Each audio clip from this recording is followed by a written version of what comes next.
നാളെ മഹ്ശറാലോകത്ത് യൗമ യഫിറുൽ മർഉ മിൻ അഖീഹി വ ഉമ്മിഹി വ അബീഹി വ സാഹിബതിഹി വ ബനീ.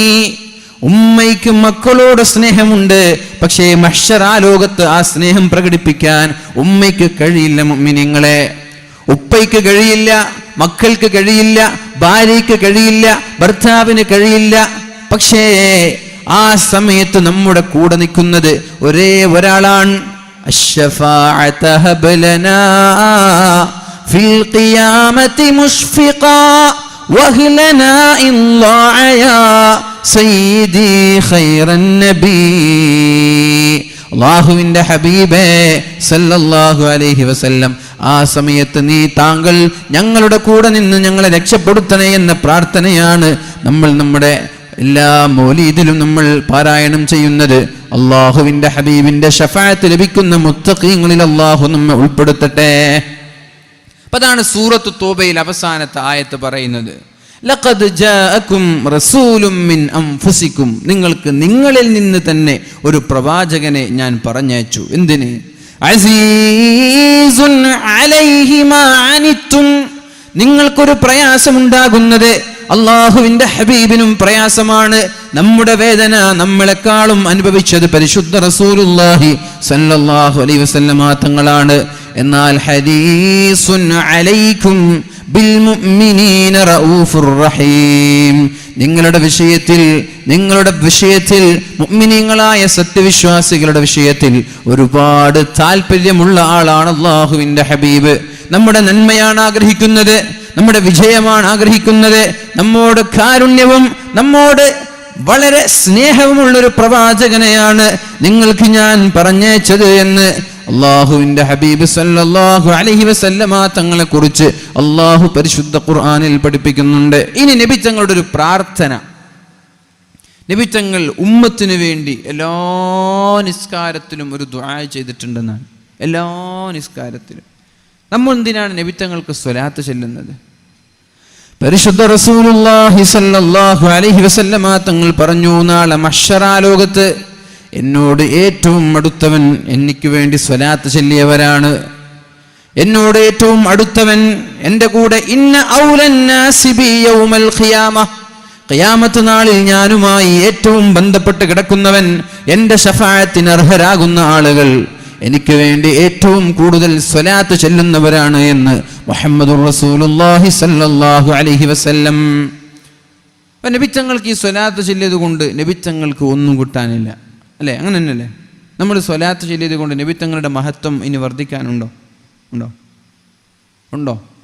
നബിത്തങ്ങൾ അള്ളാഹുവിൻ്റെ ഉന്നതമായ ദറജ ഓൾറെഡി അള്ളാഹുവിൻ്റെ ഹബീബിന് കിട്ടിക്കഴിഞ്ഞു.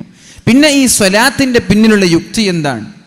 നബിത്തങ്ങൾക്ക് വേണ്ടി പ്രാർത്ഥിക്കുമ്പോൾ അള്ളാഹു നമ്മെ ഇഷ്ടപ്പെടും, അള്ളാഹു നമ്മെ സ്നേഹിക്കും. നബിത്തങ്ങൾക്ക് നമ്മുടെ സ്വലാത്ത് കൊണ്ടൊന്നും കിട്ടാനില്ല.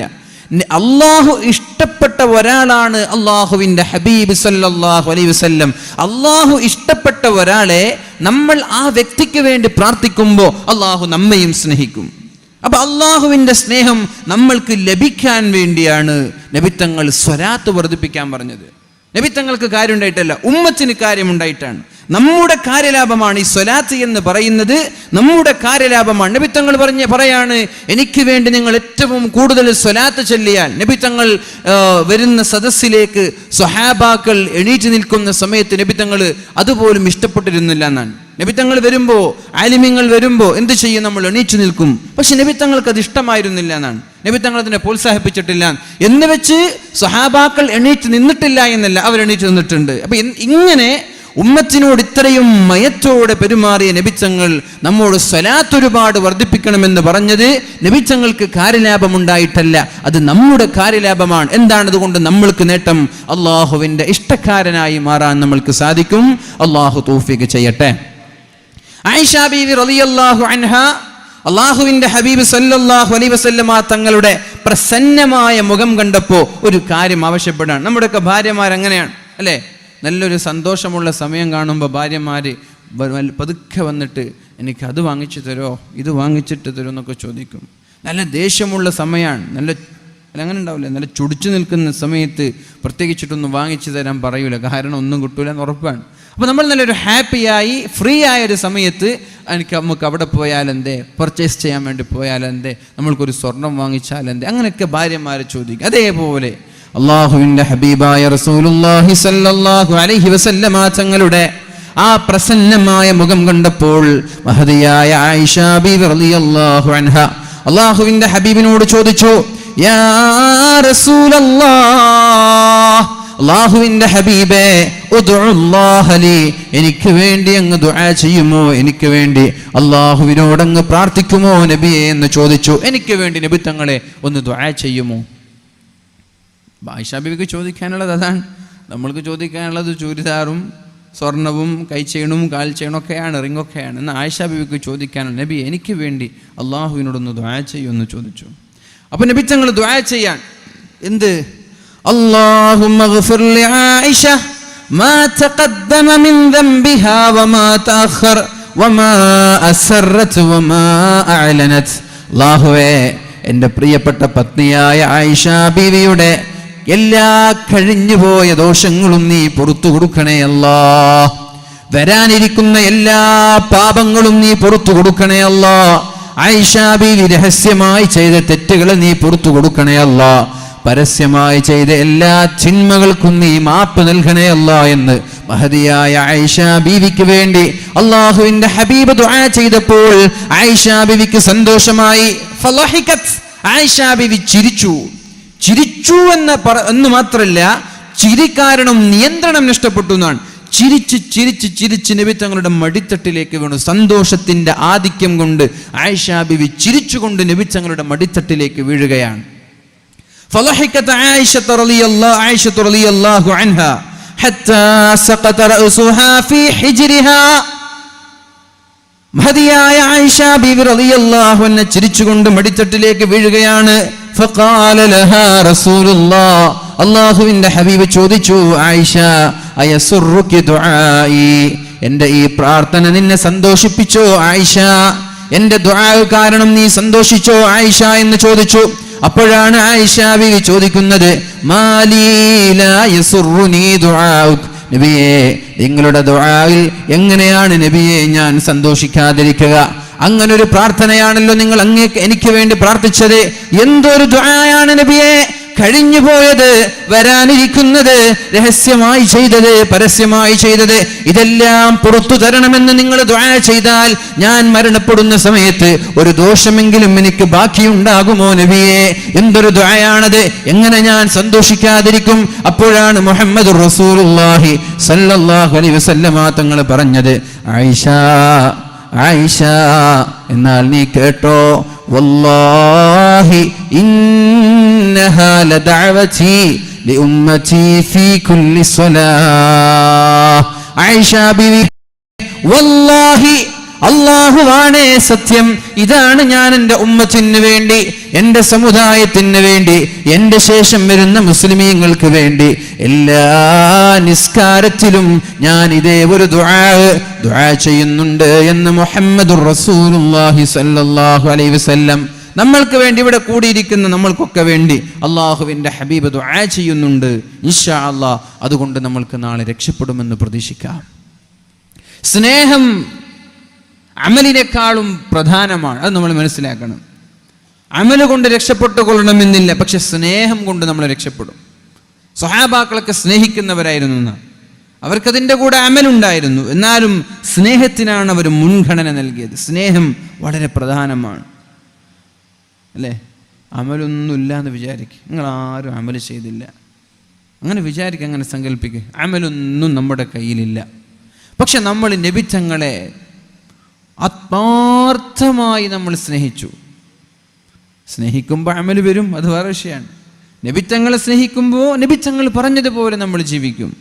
ഏതായാലും ആലിമീങ്ങളെ, അള്ളാഹുവിൻ്റെ ഔലിയാക്കളൊക്കെ മനസ്സിൽ സ്നേഹിച്ച് നമ്മൾ നടന്നു. ആ സ്നേഹം കൊണ്ട് നമ്മൾക്ക് നാളെ രക്ഷപ്പെടാൻ കഴിയുമെന്നാണ്. ഉദാഹരണം പറഞ്ഞാൽ, നിങ്ങൾ എവിടെ വേണം, നിങ്ങൾ കുറേ സമയമൊന്നും പ്രസംഗിക്കാനില്ല, ഏകദേശം 9 മണിയായി, ഒരു 1-1.5 മണിക്കൂറിന് ഉണ്ടാവുള്ളൂ. ഉദാഹരണം ഞാൻ ചോദിക്കുകയാണ്, മദീനയിൽ വെച്ച് നിസ്കരിക്കലാണോ അല്ല മക്കയിൽ വെച്ച് നിസ്കരിക്കലാണോ ഏറ്റവും പുണ്യമുള്ള അമൽ? ഏറ്റവും പ്രതിഫലമുള്ള അമൽ, ഏറ്റവും കൂടുതൽ കൂലി പ്രതിഫലം എവിടെ വെച്ച് നിസ്കരിച്ചാൽ? മദീന പള്ളിയിലാണോ, മസ്ജിദുൽ നബവിയിലാണോ, മസ്ജിദുൽ ഹറമിലാണോ? എവിടെയാണ്? മദീനയിലാ? മക്കയിലാ? എവിടെയാണ്? മക്കയിലാണ് അല്ലേ? ഒരു റക്അത്തിന് 10 ലക്ഷം പ്രതിഫലമാണ്. ലക്ഷമെന്ന അഭിപ്രായമുണ്ട്, 10 ലക്ഷം എന്ന അഭിപ്രായമുണ്ട്. മദീനയിൽ 1000 റക്അത്തിന്റെ പ്രതിഫലമാണ്. മക്കയും മദീനയും തമ്മിൽ നമ്മൾ കമ്പയർ ചെയ്യുമ്പോൾ ഏത് നാടാണ് ഏറ്റവും ഉത്തമമെന്ന് ചർച്ച പണ്ഡിതന്മാർ ആലിമീങ്ങൾക്കിടയിലുണ്ട്. മദീനയാണ് ഏറ്റവും നല്ല സ്ഥലം എന്ന് പറയുന്നവരുണ്ട്. അല്ല, മദീനയിൽ അള്ളാഹുവിൻ്റെ ഹബീബ് അന്ത്യവിശ്രമം കൊള്ളുന്ന റൗളയാണ്. മദീനയും മക്കയും കമ്പയർ ചെയ്താൽ മക്കയാണ്. പക്ഷെ ലോകത്തെ ഏറ്റവും നല്ല സ്ഥലം മണ്ണ് അത് ഹബീബ് അന്ത്യവിശ്രമം കൊള്ളുന്ന മണ്ണാണ് എന്ന് ആലിമീങ്ങൾ ചർച്ച ചെയ്തിട്ടുണ്ട്. അമല് വെച്ച് നോക്കുകയാണെങ്കിൽ മക്കയാണ്, സ്നേഹം വെച്ച് നോക്കുകയാണെങ്കിൽ മദീനയാണ്.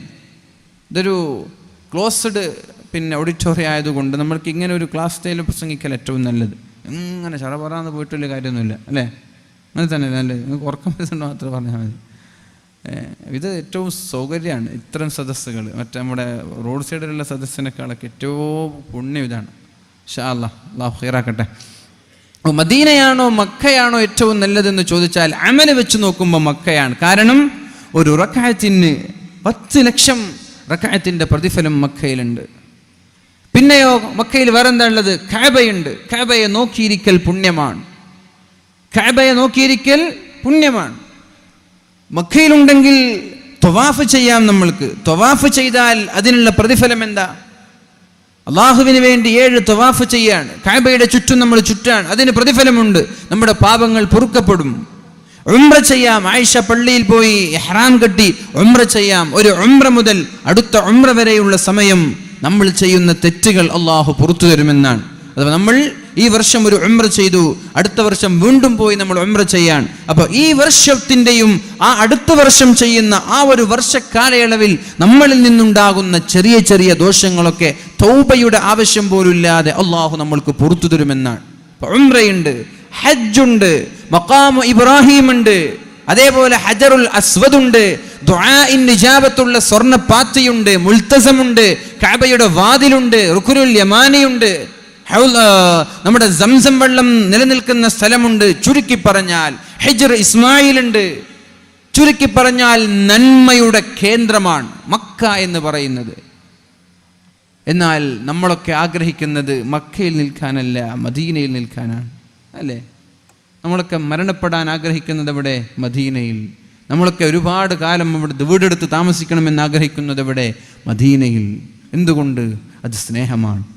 ഇത് സ്വഹാബാക്കളുടെ പാതയാണ്, ഇത് സ്വഹാബാക്കളുടെ വഴിയാണ്. ഉദാഹരണം നമ്മൾക്ക് നോക്കാം. പരിശുദ്ധ റസൂലുള്ളാഹി സല്ലല്ലാഹു അലൈഹി വസല്ലമ തങ്ങൾ അല്ലാഹു തആല ദഅവത്തിന് വേണ്ടി നിയോഗിക്കുന്നത് 40ാമത്തെ വയസ്സിലാണ്. ദഅവത്തിന് വേണ്ടി അല്ലാഹു നിയോഗിക്കുന്നത് 40 വയസ്സായപ്പോഴാണ് നബി തങ്ങൾ പ്രബോധനവുമായി കടന്നു വന്നത്.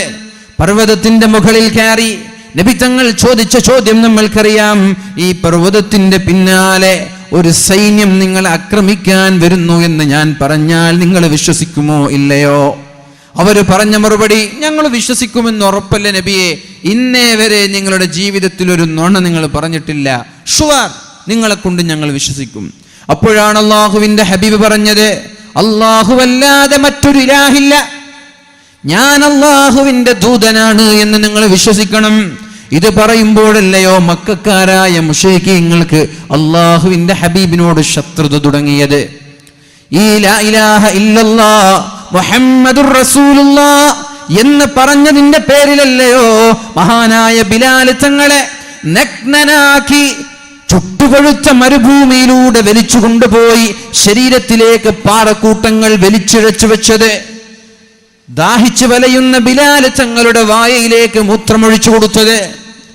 ഈ ലാ ഇലാഹ ഇല്ലല്ലാഹ് മുഹമ്മദുർ റസൂലുള്ളാഹ് എന്ന് പറഞ്ഞതിന്റെ പേരിലല്ലയോ മഹാനായ ഖബ്ബാബ് തങ്ങളെ വലിയ ഒരു തീക്കുണ്ടാരമുണ്ടാക്കി തീക്കുണ്ടാരത്തിൽ മലർത്തിക്കിടത്തിയത്.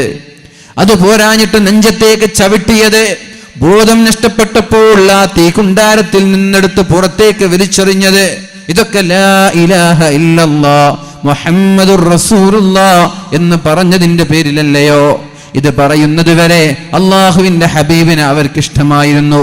നബി തങ്ങൾ കളവ് പറയൂല എന്ന് ഉറപ്പായിരുന്നു. നബി തങ്ങൾ വിശ്വസ്തനാണെന്ന് അവർക്ക് ഉറപ്പായിരുന്നു. സത്യസന്ധനാണെന്ന് ഉറപ്പായിരുന്നു. പക്ഷേ സത്യം വിളിച്ചു പറഞ്ഞപ്പോഴേക്കും ചില ആളുകൾക്ക് ഇഷ്ടപ്പെട്ടില്ല. അത് ഇന്നും അങ്ങനെ തന്നെയാണ്. സത്യം വിളിച്ചു പറയുന്നത് ആർക്കും ഇഷ്ടമല്ല. ഇപ്പൊ സംഘടനയിലായാലും രാഷ്ട്രീയ പാർട്ടിയിലായാലും സത്യം വിളിച്ചു പറയുന്ന ആളുകൾ എവിടെയെങ്കിലും ഒരു മൂലക്ക് കൊണ്ടുപോയിരുത്തും. അതങ്ങനെ തന്നെയാണ്. അങ്ങനെ തന്നെയാണ്. സത്യം വിളിച്ചു പറയുന്ന ആളുകൾ എവിടെയെങ്കിലും മൂലക്ക് കൊണ്ടിട്ടിരുത്തും. വിളിച്ചു പറയുന്ന ആൾ, സത്യമായി പറയുന്ന ആളുകൾ പള്ളി കമ്മിറ്റിയിലായാലും അങ്ങനെ തന്നെ സത്യമൊക്കെ മൂടി വെച്ച് ബാലൻസ്ഡായി ഫ്ലെക്സിബിളായി ജീവിക്കുന്നതാണ് ഇന്നത്തെ കാലത്തെ യുക്തി. അല്ലേ? അങ്ങനല്ലേ? അല്ലേ? എന്തെങ്കിലും മിണ്ടാത്ത അങ്ങനെ തന്നെയാണ്. അങ്ങനെ അല്ല എന്ന് പറഞ്ഞാൽ അങ്ങനെ തന്നെയാണ്. എന്തെങ്കിലും ഒരു യാഥാർത്ഥ്യം, സത്യം നമ്മൾ വിളിച്ചു പറഞ്ഞാൽ പിന്നെ സൈബർ പോരാളികളുടെ കൂട്ടമായ അക്രമമായിരിക്കും. എന്തെങ്കിലും ഒരു യാഥാർത്ഥ്യം വിളിച്ചു പറഞ്ഞാൽ സൈബർ പോരാളികളുണ്ട്. ലക്കും ലഗാനുമില്ലാത്ത കുറച്ച് സൈബർ പോരാളികൾ, അവരുടെ അറ്റാക്കിങ്. ആരെങ്കിലും ഒരാൾ എന്തെങ്കിലും ഒരു സത്യം വിളിച്ചു പറഞ്ഞാൽ ഒരുപാട് കാലം ഇവിടെ ജീവിക്കണം എന്ന് പറഞ്ഞിട്ട് ആരും ഭൂമിയിലേക്ക് വരുന്നില്ല. വരുന്നുണ്ടോ? നമ്മൾക്കൊക്കെ ഞാൻ 100 കൊല്ലം ജീവിക്കുമെന്ന് ടെൻഡർ എടുത്തിട്ടാണ് വരുന്നത്? അല്ല. ജീവിക്കുന്ന കാലത്ത് അന്തസ്സോടെ അഭിമാനത്തോടെ സത്യം പറഞ്ഞ് ജീവിക്കുക. ഇനിയിപ്പോൾ നാളെ മരിച്ചുപോയാൽ ഇങ്ങനൊരാൾ ജീവിച്ചു എന്ന് ലോകം ചർച്ച ചെയ്യും. അല്ലേ? ടിപ്പു സുൽത്താനൊക്കെ പറഞ്ഞതുപോലെ ഒരുപാട് കാലം ഒരു പൂച്ചയെ പോലെ ജീവിക്കുന്നതിനേക്കാളും നല്ലത് ഒരു ദിവസം ഒരു പുലിയായി ജീവിക്കലാണ്. പിന്നെ അത് അനുസ്മരിക്കപ്പെടും. ഞാൻ പറഞ്ഞു വരുന്നത്, സത്യം വിളിച്ചു പറയുന്നത് പലപ്പോഴും പലരെയും വേദനിപ്പിക്കാറുണ്ട്. പക്ഷെ അത് നമ്മൾ ശ്രദ്ധിക്കേണ്ട ആവശ്യമില്ല. സത്യം, അള്ളാഹുവിന്റെ ഹബീബ് പറഞ്ഞത് എന്താണ്? ഖുലിൽ ഹഖ്ഖ വഇൻ കാന മുർറാ. നിങ്ങളുടെ തല തെറിച്ചാലും സത്യം പറയുന്നതിൽ നിങ്ങൾ മടി കാണിക്കരുത്. ജീവിതത്തിൽ സത്യമേ നിങ്ങൾ പറയാൻ പാടുള്ളൂ. അല്ലാ യഖാഫ ഫില്ലാഹി ലൗമത ലായിം. ദീനിന്റെ വിഷയം പറയുമ്പോൾ ഒരാളെയും നിങ്ങൾ പേടിക്കേണ്ടതില്ല എന്നും പരിശുദ്ധ റസൂലുള്ളാഹി സ്വല്ലല്ലാഹു അലൈഹി വസല്ലം പള്ളിയുടെ ഭരണകർത്താക്കളെ കുറിച്ചൊരു ആയത്ത് പറയുന്നുണ്ട്. ഇന്നമാ യഅ്മുറു മസാജിദല്ലാഹി മൻ ആമന ബില്ലാഹി വൽ യൗമിൽ ആഖിർ വഅഖാമുസ് സ്വലാത്ത വആതവുസ് സകാത്ത വലം യഖ്ശ ഇല്ലല്ലാഹ്. അള്ളാഹുവിനെ മാത്രം പേടിക്കുന്നവർ, അള്ളാഹുവിനെ മാത്രം ഭയപ്പെടുന്നവർ, ഇവർ മാത്രമേ പള്ളി ഭരിക്കാൻ പാടുള്ളൂ എന്ന് ആണയിട്ട് പറയുന്നുണ്ട് പരിശുദ്ധ ഖുർആനിൽ. വലം യഖ്ശ ഇല്ലല്ലാഹ്. അള്ളാഹുവിനെ മാത്രം പേടിക്കുക, വേറെ ഒരാളെയും പേടിക്കാതെ ഹഖായി പറയുന്ന ആളുകൾക്ക് മാത്രമാണ് പള്ളിയുടെ ഉത്തരവാദിത്വം ഏറ്റെടുക്കാനുള്ള അവകാശമുള്ളൂ എന്ന് പരിശുദ്ധ ഖുർആൻ പഠിപ്പിക്കുന്നുണ്ട്. അപ്പൊ നമ്മൾ സത്യമായി നമ്മൾ വിളിച്ചു പറയണം. എവിടെയും അതിന് മടി കാണിക്കേണ്ട ആവശ്യമില്ല. അത് ആരായാലും ശരി. അല്ലേ? നമ്മളൊക്കെ മൂടി വെച്ചാൽ പിന്നെ ആരിതൊക്കെ പറയാം. നമ്മുടെ CM ഉസ്താദ് അവർകളുടെ ഞാൻ പറയാൻ കാരണം, CM ഉസ്താദ് നിങ്ങൾക്കൊക്കെ അറിയോ, കാസർഗോഡ് ജില്ലയിൽ വളരെ ദാരുണമായി, ദയനീയമായി, ആസൂത്രിതമായൊരു കൊലപാതകം നടക്കുകയുണ്ടായി.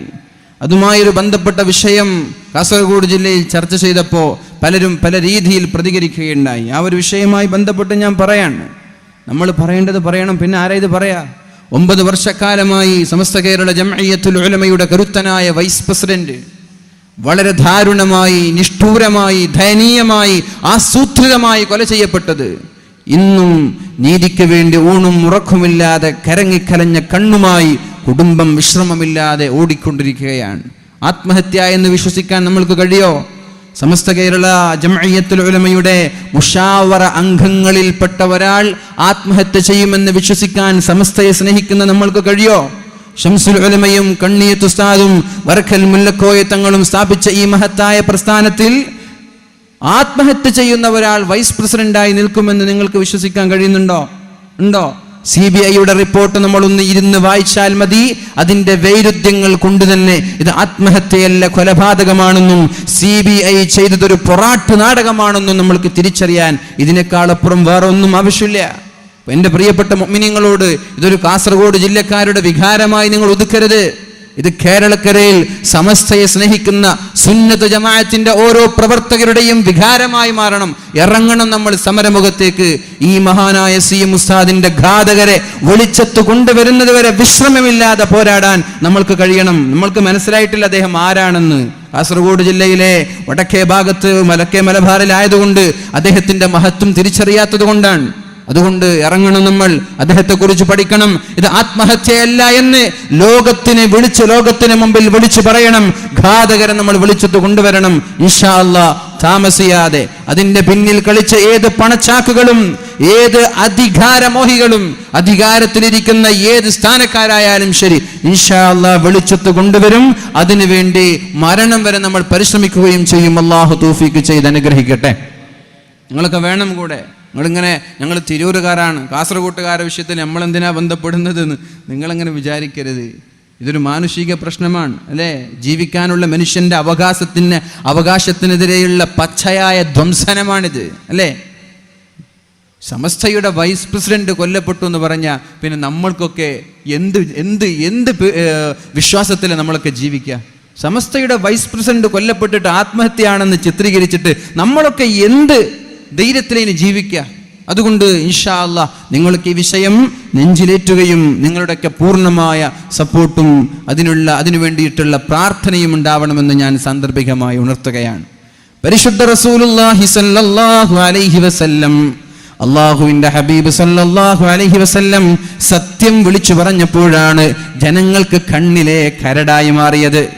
അതുവരെ കൃഷ്ണമണിയായിരുന്നു, നബിതങ്ങളെ വല്ലാത്ത സ്നേഹമായിരുന്നു. അതുവരെ നബിതങ്ങളെ, എന്തിനേറെ നബിതങ്ങൾക്ക് നുബുവത്ത് കിട്ടുന്നതിന് മുമ്പ് കഅബയുടെ വിഷയം തർക്കത്തിൽ വരികയാണ്.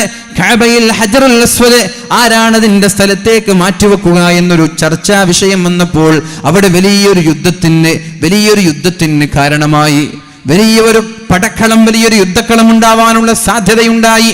ആ സമയത്ത് അവർ തീരുമാനിക്കാൻ ഏൽപ്പിച്ചത് പരിശുദ്ധ റസൂലുള്ളാഹി സ്വല്ലല്ലാഹു അലൈഹി വസല്ലമ തങ്ങളെയാണ്. അന്ന് നബിതങ്ങൾ പ്രവാചകനല്ല, നബിതങ്ങളുടെ വിശ്വസ്തത കണ്ട് അള്ളാഹുവിന്റെ ഹബീബിനെ ഏൽപ്പിച്ചതാണ്. ആ ഹബീബിനെയാണ് സത്യം തുറന്നു പറഞ്ഞപ്പോൾ അറ്റാക്ക് ചെയ്യാൻ ചില ആളുകൾ തയ്യാറായത്. അതേപോലെ സത്യം തുറന്നു പറയുന്നവർക്കെതിരെ ശബ്ദങ്ങൾ ഉണ്ടാവും, ഒതുക്കി നിർത്താൻ ശ്രമിക്കും, ഭീഷണികൾ ഉണ്ടാകും. അതൊന്നും നമ്മൾ മുഖവിലക്കെടുക്കേണ്ടതില്ല. ജീവിക്കുന്ന കാലം വരെ അന്തസ്സോടെ ജീവിക്കണം. അല്ലാഹു നമ്മൾക്ക് തൗഫീഖ് നൽകട്ടെ. പരിശുദ്ധ റസൂലുള്ളാഹി സ്വല്ലല്ലാഹു അലൈഹി വസല്ലമ തങ്ങൾ മക്കയിൽ 23 വർഷമാണ്, 10 വർഷമാണ് മക്കയിൽ പ്രബോധനം നടത്തിയത്. ആ 10 വർഷം അള്ളാഹുവിന്റെ ഹബീബും സ്വഹാബാക്കളും കഅബയിൽ പോയിട്ടുണ്ട്, നിസ്കരിച്ചിട്ടുണ്ട്, എല്ലാം ചെയ്തിട്ടുണ്ട്. പിന്നെയാണ് മക്കയിൽ നിന്ന് മദീനയിലേക്ക് പറഞ്ഞേക്കുന്നത്, മക്കയിൽ നിന്ന് മദീനയിലേക്ക് ആട്ടിയോടിക്കുന്നത്. മക്കയിൽ നിന്ന് മദീനയിലേക്ക് പോകുമ്പോ അള്ളാഹുവിന്റെ ഹബീബിന് വിഷമമുണ്ടായിരുന്നു.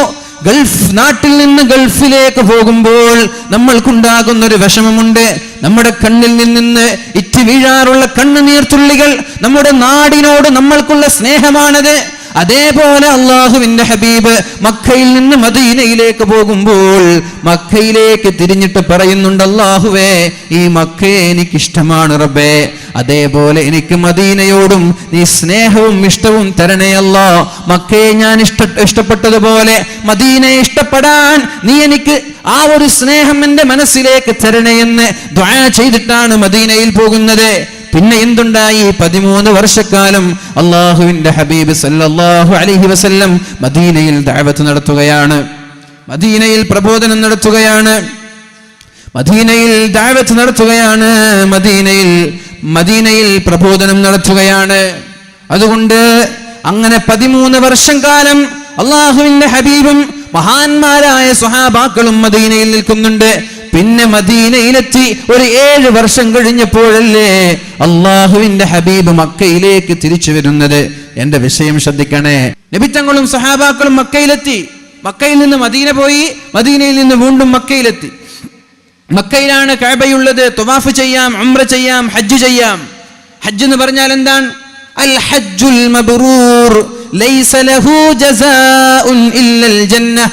സ്വീകാര്യമായ ഹജ്ജ് ഒരാൾ ചെയ്താൽ അള്ളാഹു അവർക്ക് നൽകാൻ പോകുന്നത് പരിപൂർണമായ പ്രതിഫലമാണ്, സ്വർഗമാണ് എന്ന് മുഹമ്മദുർ റസൂലുള്ളാഹ്. സ്വർഗമാണ് സ്വീകാര്യമായ ഹജ്ജിന്റെ പ്രതിഫലം, സ്വർഗമാണ്. അള്ളാഹു നമ്മൾക്ക് സ്വർഗം നൽകട്ടെ. ജീവിതത്തിൽ ഒരുപാട് തവണ ഹജ്ജും ഉംറയും ചെയ്യാൻ അള്ളാഹു തൗഫീഖ് ചെയ്യട്ടെ. അപ്പൊ നബിതങ്ങൾ 7 വർഷം കഴിഞ്ഞ് മക്കയിൽ തന്നെ നിൽക്കണമായിരുന്നു, അല്ലെ? തിരിച്ചു വന്ന് മക്ക കീഴടക്കി. പിന്നെ എന്തിനാണ് നബിതങ്ങൾ മദീനയിൽ പോയത്? നബിതങ്ങൾ മദീനയിൽ പോയി. അതേപോലെ തന്നെ സ്വഹാബാക്കളും മദീനയിൽ പോയി. നബിതങ്ങളും പോയി, സ്വഹാബാക്കളും പോയി. അമലിനാണ് പ്രാധാന്യമെങ്കിൽ സ്വഹാബാക്കൾ എന്ത് ചെയ്യുമായിരുന്നു? നബി തങ്ങളുടെ കൂടെ മക്കയിൽ പോകൂല. അവരെന്ത് ചെയ്യും? മക്കക്കാരായ സ്വഹാബാക്കളൊക്കെ മക്കയിൽ നിന്നിട്ട് ഒരു റക്അത്തിന് 10 ലക്ഷം പ്രതിഫലമുള്ള മക്കയിൽ നിസ്കരിക്കും.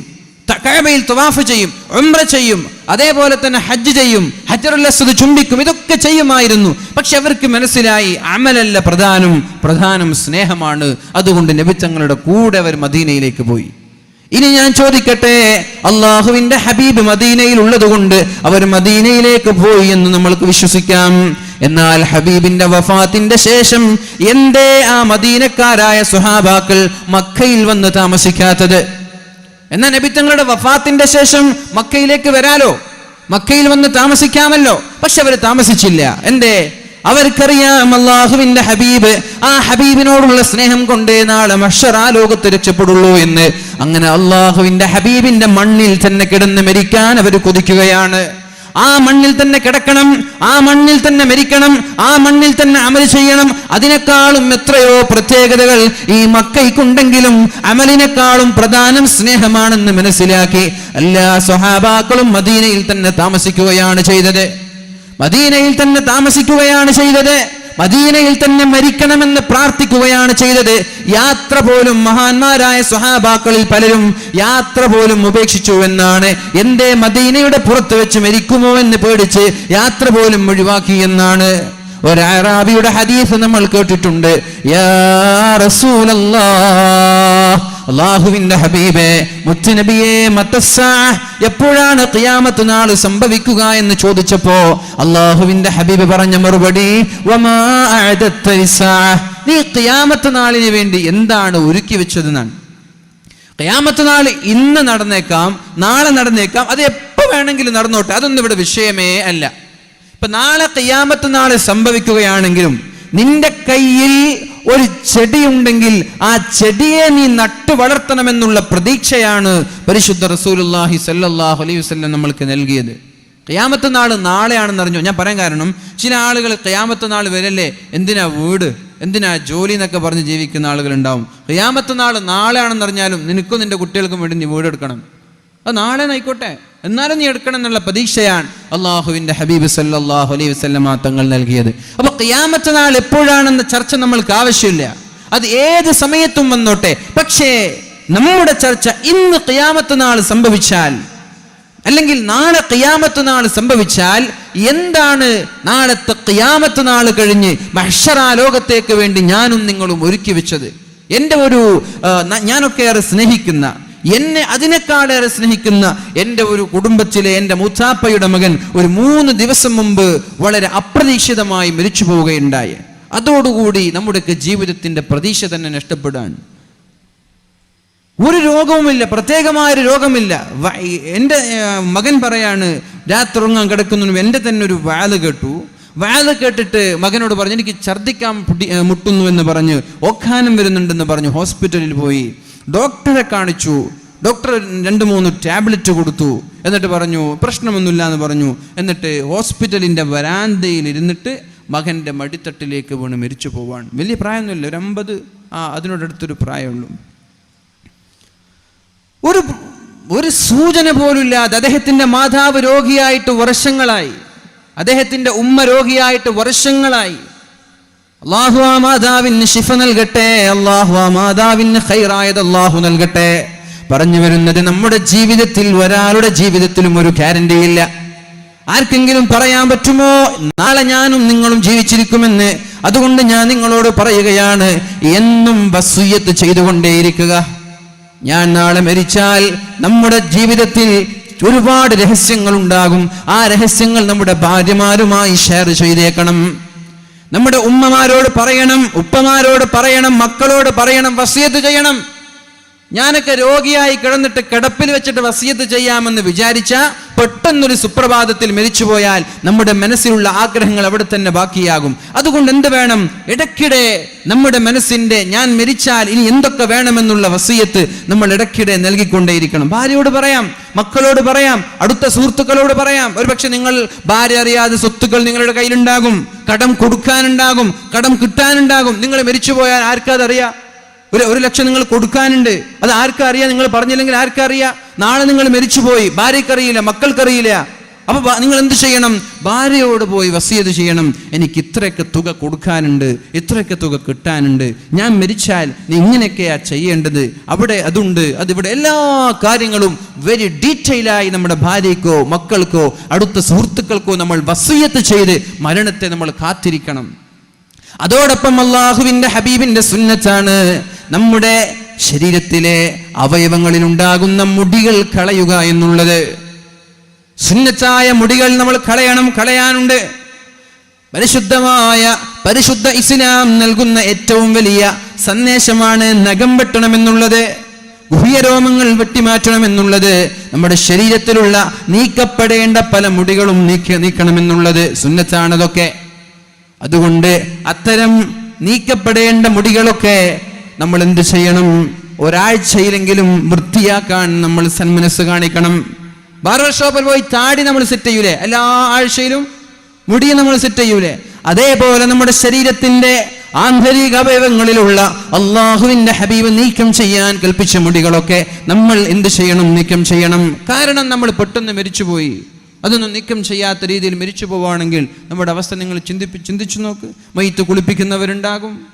മഹാനായ ഖുബൈബ് റളിയല്ലാഹു അൻഹു, അല്ലാഹുവിന്റെ ഹബീബ് സല്ലല്ലാഹു അലൈഹി വസല്ലമ തങ്ങളുടെ പ്രിയപ്പെട്ട സ്വഹാബിയാണ് ഖുബൈബ് റളിയല്ലാഹു അൻഹു. ബദ്ർ യുദ്ധത്തിൽ മക്ക മുശ്രിക്കീങ്ങളിൽപ്പെട്ട ചില ആളുകളെ യുദ്ധത്തിൽ വെച്ച് കൊന്നു എന്നതിന്റെ പേരിൽ, അവരെ വെട്ടി എന്നതിന്റെ പേരിൽ മഹാനായ ഖുബൈബ് തങ്ങളെ ചതിയിലൂടെ അല്ലാഹുവിന്റെ ഹബീബിന്റെ സമീപത്ത് നിന്ന് ആ കുടുംബക്കാര് കൊണ്ടുവരികയാണ്, ചതിയിലൂടെ കൊണ്ടുവരികയാണ്. എന്ത് പഠിപ്പിക്കാൻ?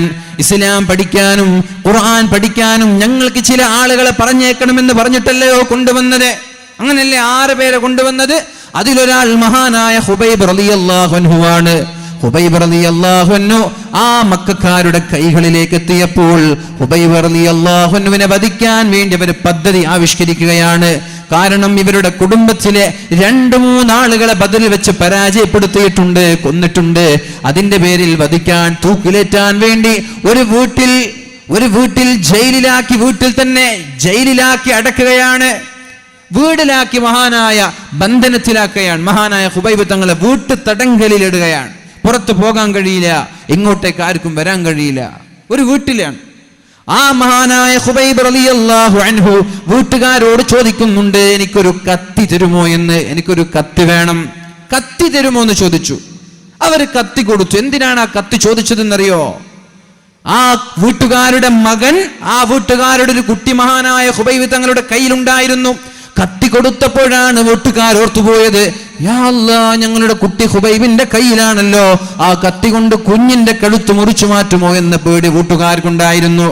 പക്ഷെ മഹാനായ ഖുബൈബ് തങ്ങൾ പറഞ്ഞു, നിങ്ങളുടെ കുഞ്ഞിനെ ഞാൻ ഒന്നും ചെയ്യില്ല, ഞാൻ കത്തി വാങ്ങിച്ചത് എന്റെ ആന്തരിക അവയവങ്ങളിലുള്ള സുന്നത്തായ മുടികളെ നീക്കാൻ വേണ്ടിയാണ്. മരിക്കാൻ പോകുമ്പോഴുള്ള തയ്യാറെടുപ്പാണത്, മരണപ്പെടാൻ പോകുമ്പോഴുള്ള തയ്യാറെടുപ്പാണത്. സുന്നത്തായ ഒരു കർമ്മം ചെയ്തിട്ട് മരിച്ചു പോകാൻ മഹാനായ ഖുബൈബ് തങ്ങൾ തയ്യാറെടുക്കുകയാണ്.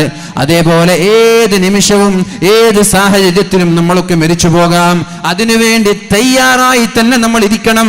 എന്ത് തെറ്റ് ജീവിതത്തിൽ വന്നാലും ഉടനെ തന്നെ തൗബ ചെയ്ത് മടങ്ങണം.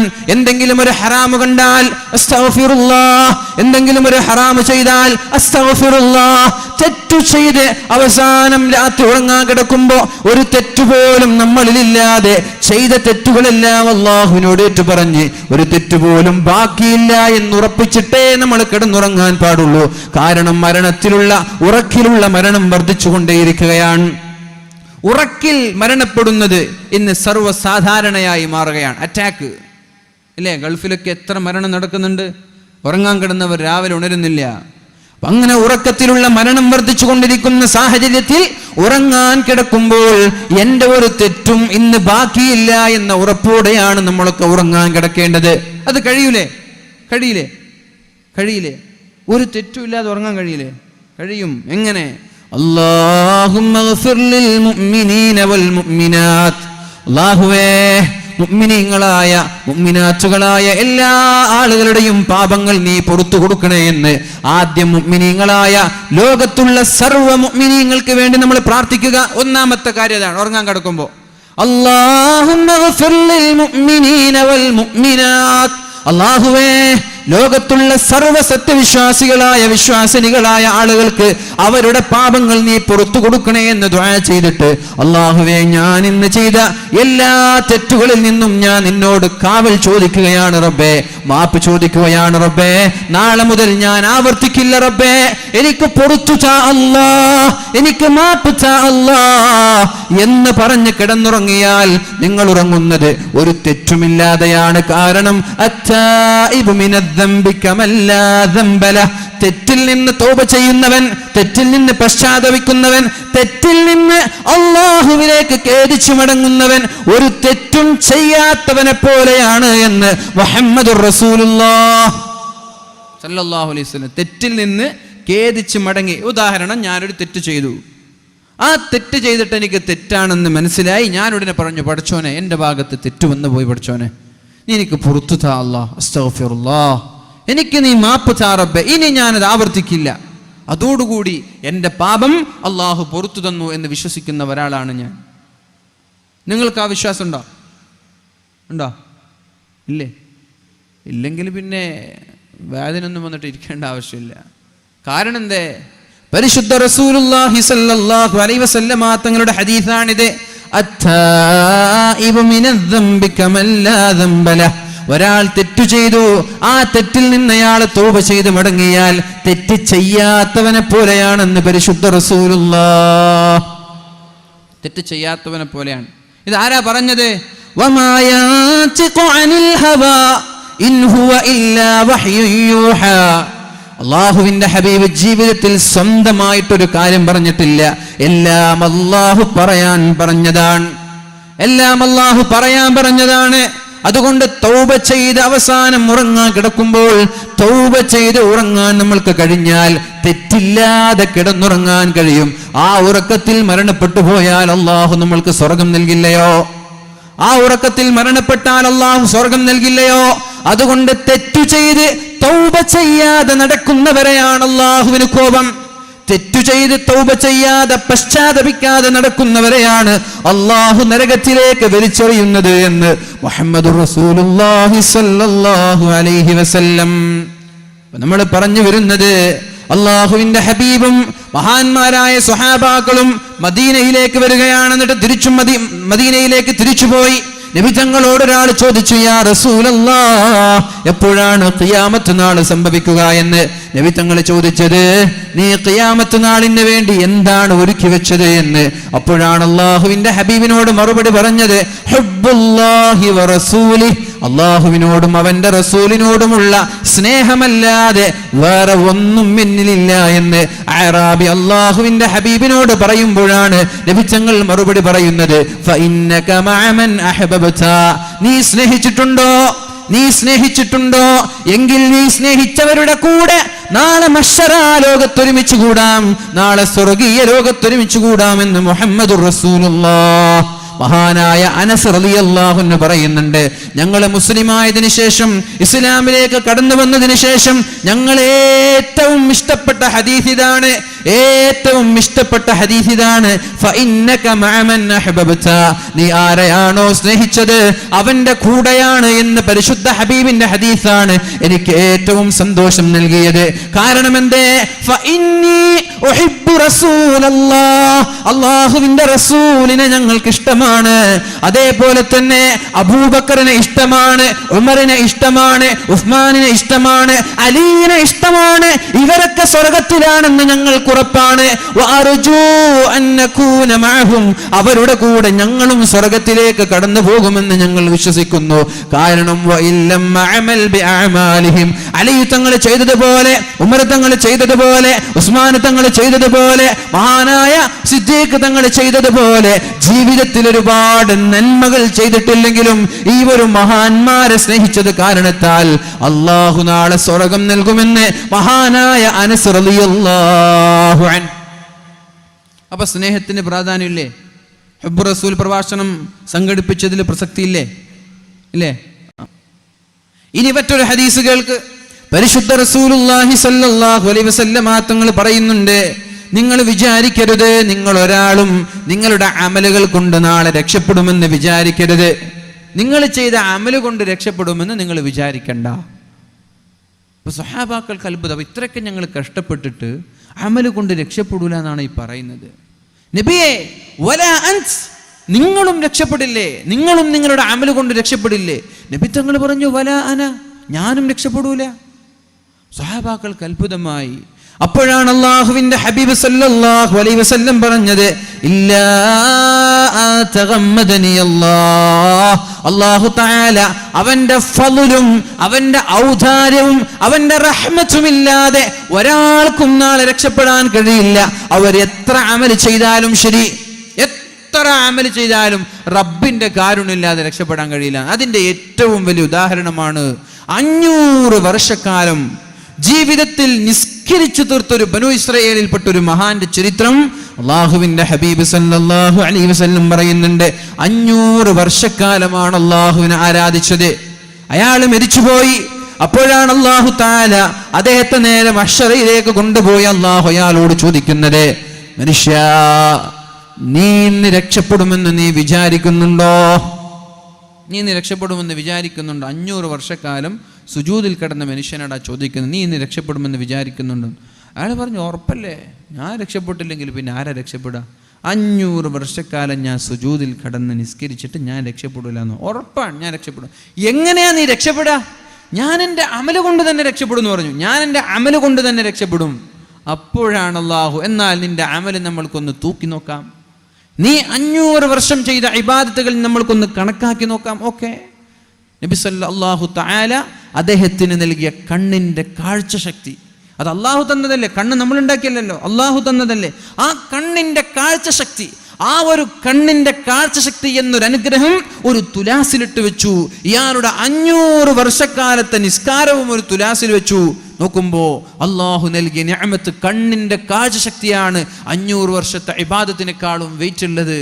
ഒരു കണ്ണിന്റെ കാഴ്ചശക്തി, പിന്നെ ചെവിയില്ലേ, നാവില്ലേ, കൈകളില്ലേ, കാലുകളില്ലേ, ബുദ്ധിശക്തിയില്ലേ, ചിന്തയില്ലേ, മറ്റുള്ള സൗകര്യങ്ങളില്ലേ, ഇതൊന്നും എടുത്തില്ല. കണ്ണിന്റെ കാഴ്ച ശക്തിക്ക് പോലും നിന്റെ 500 വർഷത്തെ അമലുകൾ പകരമാവില്ല എന്ന് അയാളോട് അല്ലാഹു പറയുകയും എന്നിട്ട് അയാളെ നരകത്തിലേക്ക് അല്ലാഹു കൊണ്ടുപോവുകയും ചെയ്തുവെന്നും നരകത്തിലേക്കുള്ള വഴിയിൽ അല്ലാഹുവിനോട് അയാൾ മാപ്പ് ചോദിക്കുകയാണ്.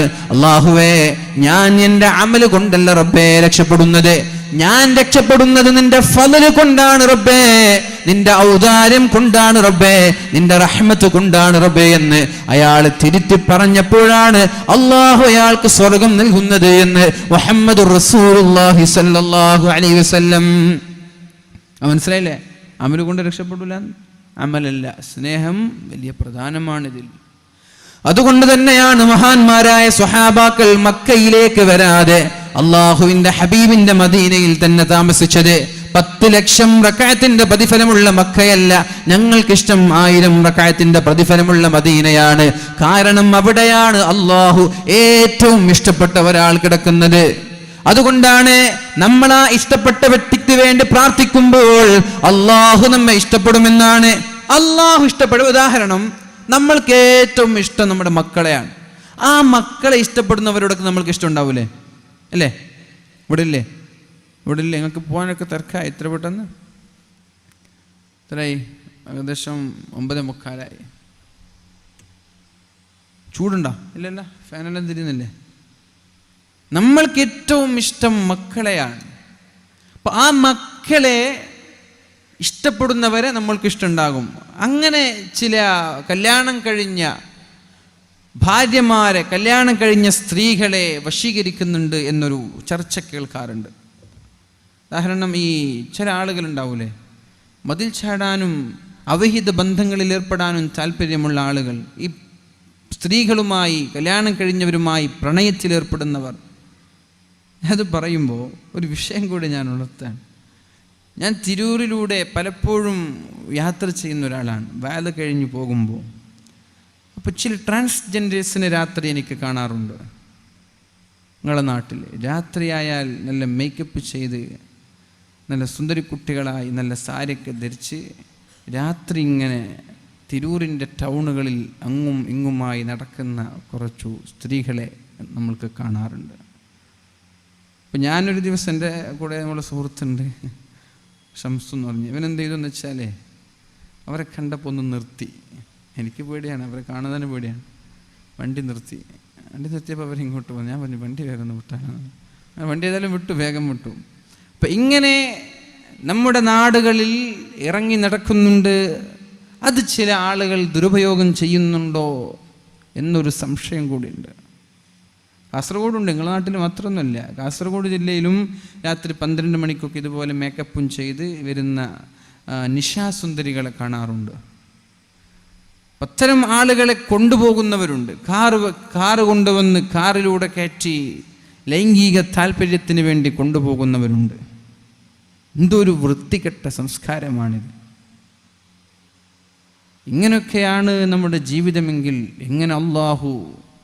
എങ്ങനെയാണ് അല്ലാഹു റബ്ബ് സുബ്ഹാനഹു വ തആല നമ്മൾക്ക് കാരുണ്യം ചെയ്യുന്നത്?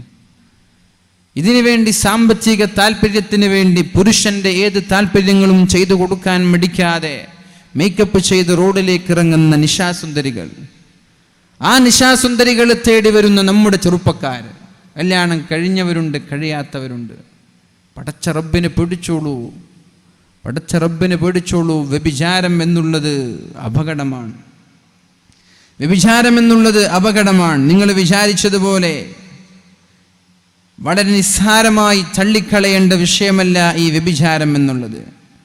വ്യഭിചരിക്കുന്ന ആളുകൾക്ക് അല്ലാഹു റബ്ബ് സുബ്ഹാനഹു വ തആല ശക്തമായ പരീക്ഷണങ്ങൾ ദുനിയാവിലും ആഖിറത്തിലും നൽകുമെന്നാണ്. ഹുദൈഫ റളിയല്ലാഹു അൻഹു റിപ്പോർട്ട് ചെയ്യുന്ന ഒരു ഹദീസ് കാണാം. യാ മഅശറൻ നാസ്, ഓ ജനങ്ങളെ, ഇത്തഖുസ്സിന, വ്യഭിചാരത്തെ നിങ്ങൾ സൂക്ഷിക്കണം. വ്യഭിചാരം എന്ന് പറഞ്ഞാൽ എന്താ വ്യഭിചാരം? രണ്ടുപേര് ശാരീരികമായി ആ ബന്ധത്തിൽ ഏർപ്പെടുന്നത് മാത്രമാണോ വ്യഭിചാരം? അല്ല. പെണ്ണുങ്ങളുമായുള്ള ചാറ്റിങ്ങുകൾ വ്യഭിചാരമാണ്, സംസാരം വ്യഭിചാരമാണ്, ശരീരത്തിന്റെ ഏത് സുഖങ്ങൾ എടുക്കലും വ്യഭിചാരമാണ്. പെണ്ണുങ്ങൾ തന്നെ വേണമെന്നില്ല. നിശാസുന്ദരികൾ എന്ന് പറഞ്ഞില്ല, അത് പെണ്ണുങ്ങളാവാം, ആരും ആവാം. അതുകൊണ്ട് വ്യഭിചാരമെന്നുള്ള അപകടത്തെ തൊട്ട് നിങ്ങൾ സൂക്ഷിക്കണമെന്ന് മുഹമ്മദുർ റസൂലുള്ളാഹ് വല്ലാതെ സൂക്ഷിക്കണം. ആ വിഷയം ഒരു താൽക്കാലിക സുഖത്തിന് വേണ്ടിയാണ് പലരും ഇത്തരം പ്രവർത്തനങ്ങളിൽ ഏർപ്പെടുന്നത്. പക്ഷെ ഒരു തവണ ഏർപ്പെട്ടാൽ പിന്നെ അതിൻ്റെ അഡിക്റ്റായവർ മാറുന്നുണ്ട്. അത് മനസ്സിലാക്കണം. ആദ്യം ഒരു പക്ഷേ ഒരു ടേസ്റ്റിന് വേണ്ടി അല്ലെങ്കിൽ ഒരു പരീക്ഷണത്തിന് വേണ്ടിയാവാം ആദ്യം ഇവരെ സമീപിക്കുന്നത്. പിന്നെ ഇത് ഹലാലായ രീതിയിൽ, ഹലാൽ എന്ന് പറഞ്ഞാൽ നമ്മുടെ നാട്ടിൽ നിയമവിധേയമായതുപോലെ ആരും കണ്ടാൽ പ്രശ്നമാക്കൂല, ഒളിച്ചോടിയ അല്ലെങ്കിൽ മതിൽ ചാടിയ അടിയൊക്കെ വാങ്ങിക്കേണ്ടി വരൂലേ, അതങ്ങനെ ഒരു പ്രശ്നവും ഇതിലില്ല. ഇത് മഹർ കൊടുത്തിട്ട് പൈസ കൊടുത്തിട്ട് ഉപയോഗിക്കല്ലേ, അതുകൊണ്ട് ഇത് ഹലാലാണെന്ന് തെറ്റിദ്ധരിച്ചു പോയവരുണ്ട്. അങ്ങനെ വിശ്വസിക്കുന്നവരുണ്ട്. പൈസ കൊടുത്തിട്ട് വ്യഭിചരിച്ചാൽ അതിൽ തെറ്റൊന്നുമില്ല, ഞങ്ങൾ മഹർ കൊടുത്തിട്ടല്ലേ വ്യഭിചരിക്കുന്നതെന്ന് പറയുന്ന അറബികളുണ്ട്. മലയാളികളുണ്ടോന്ന് അറിയില്ല, അറബികൾ അങ്ങനെ പറയാം, ഞങ്ങൾ മഹർ കൊടുക്കുന്നുണ്ടല്ലോ എന്നാ പറയാം. അതുകൊണ്ട് എൻ്റെ പ്രിയപ്പെട്ട സഹോദരന്മാരോട്, ചെറുപ്പക്കാരോട് പറയട്ടെ, ഇത്തരം നിശാസുന്ദരികളെ ദുരുപയോഗം ചെയ്യുന്ന ആളുകൾ, അള്ളാഹുവിന്റെ ഹബീബ് പറയാണ്, വ്യഭിചാരത്തിന് വല്ലാത്ത ശിക്ഷയാണ് അള്ളാഹു നൽകാൻ പോകുന്നത്. 3 അള്ളാഹു ദുനിയാവിൽ തന്നെ നൽകുമെന്നാണ്. 3 അള്ളാഹു നാളെ ആഖിറത്തിലേക്ക് മാറ്റിവെക്കുമെന്നാണ്. എന്തൊക്കെയാണ് ആ ദുനിയാവിൽ അള്ളാഹു നൽകുന്ന 3 എന്താണ്? ഫയദ്ഹബുൽ ബഹാ, മുഖത്തിന്റെ വെളിച്ചം അള്ളാഹു എടുത്തു കളയും. ആ വ്യഭിചാരികളുടെ മുഖത്ത് വെളിച്ചമുണ്ടാവൂല. അവരുടെ മുഖം കാണുമ്പോൾ തന്നെ ഒരു തെറ്റുകാരെ പോലെ തോന്നിപ്പിക്കും ജനങ്ങൾക്ക്. വ്യഭിചാരികളുടെ മുഖം തെറ്റുകാരെ പോലെ തോന്നിപ്പിക്കും. മുഖത്തിനൊരു വെളിച്ചമോ പ്രസന്നതയോ മുഖത്ത് കാണാൻ കഴിയില്ല. ഒരു കരുവാളിച്ചതുപോലെ, വെളുത്തവരാണെങ്കിലും കരുവാളിച്ച ഒരു തോന്നൽ, അല്ലെങ്കിൽ ആ ഒരു രീതിയിലായിരിക്കും അവരുടെ മുഖമുണ്ടാവുക. യദ്ഹബുൽ ബഹാ, മുഖത്തിന്റെ ഭംഗിയും വെളിച്ചവും അള്ളാഹു കൊണ്ടുപോകും. രണ്ടാമത്തേത് വയൂരിസുൽ ഫഖറ, അവർക്ക് അള്ളാഹു ദാരിദ്ര്യം നൽകുമെന്നാണ്. എത്ര വലിയ കോടീശ്വരന്മാരായാലും വ്യഭിചാരത്തിന്റെ പിന്നാലെ പോയാൽ അവരുടെ സമ്പാദ്യം തകർന്ന് തരിപ്പണമാകുന്നത് ചരിത്രം പഠിച്ചാൽ നിങ്ങൾക്ക് മനസ്സിലാകും. കോടീശ്വരന്മാരായി പൈസ കുറെ ഉണ്ടാകുമ്പോഴാണ് പിന്നെ കുറെ പെണ്ണൊക്കെ വേണമെന്നുള്ള ചിന്ത ഉണ്ടാവുക. പിന്നെ എത്ര പൈസ കൊടുത്താലും പെണ്ണ് കിട്ടുമല്ലോ, പിന്നെ അതിന്റെ അഡിക്റ്റ് ആകും. അതിന്റെ അഡിക്റ്റ് ആയാൽ പട്ടിണി പാവായി മാറും. നമ്മുടെ നാട്ടിൽ തന്നെ അങ്ങനെയല്ലേ? നിശാസുന്ദരികളുമായി കറങ്ങി നടന്ന് വലിയൊരു കോടീശ്വരൻ 4,000 കോടി ബാധ്യതയുമായി ഇന്ത്യ വിട്ട് ലണ്ടനിൽ താമസിക്കുന്നില്ലേ? ഇല്ലേ? സ്ത്രീകളുടെ കൂടെ ആ ഫോട്ടോ ഉണ്ടാവുക. ചെറിയ വയസ്സാണ് ആൾ, എന്നാലും ഒരുപാട് സുന്ദരികളുടെ കൂടെ നടക്കുന്ന വലിയൊരു മുതലാളി. അപ്പൊ ഏത് മുതലാളിയുടെ പതനത്തിന്റെ പിന്നിലും ഒരുപക്ഷെ ഈ വ്യഭിചാരം എന്ന കാരണം ഉണ്ടാവും. പക്ഷേ തകർന്ന എല്ലാ മുതലാളിമാരും അങ്ങനെ തെറ്റിദ്ധരിക്കാൻ വേണ്ട. മുതലാളിമാർ ഇത്തരം വ്യഭിചാരത്തിൽ ഏർപ്പെട്ടാൽ അവരുടെ സമ്പാദ്യം തകരുമെന്നാണ്, അവരുടെ ബിസിനസ് തകരുമെന്നാണ്, അവർ ദാരിദ്ര്യത്തിലേക്ക് കൂപ്പുകുത്തി വീഴുമെന്നാണ്. അതേപോലെ അധ്വാനിച്ച് ജീവിക്കുന്ന ആൾ ഒരുപക്ഷെ അവർക്ക് എത്ര സാലറി ഉണ്ടെങ്കിലും വ്യഭിചാരം എന്നൊരു സ്വഭാവം അവർക്കുണ്ടെങ്കിൽ അവരുടെ സമ്പത്ത് കൊണ്ട് അവർക്കൊരു ഉപകാരമില്ലാതെ എപ്പോഴും കടവും ബാധ്യതയും പ്രയാസവുമായി മുന്നേറേണ്ടി വരും.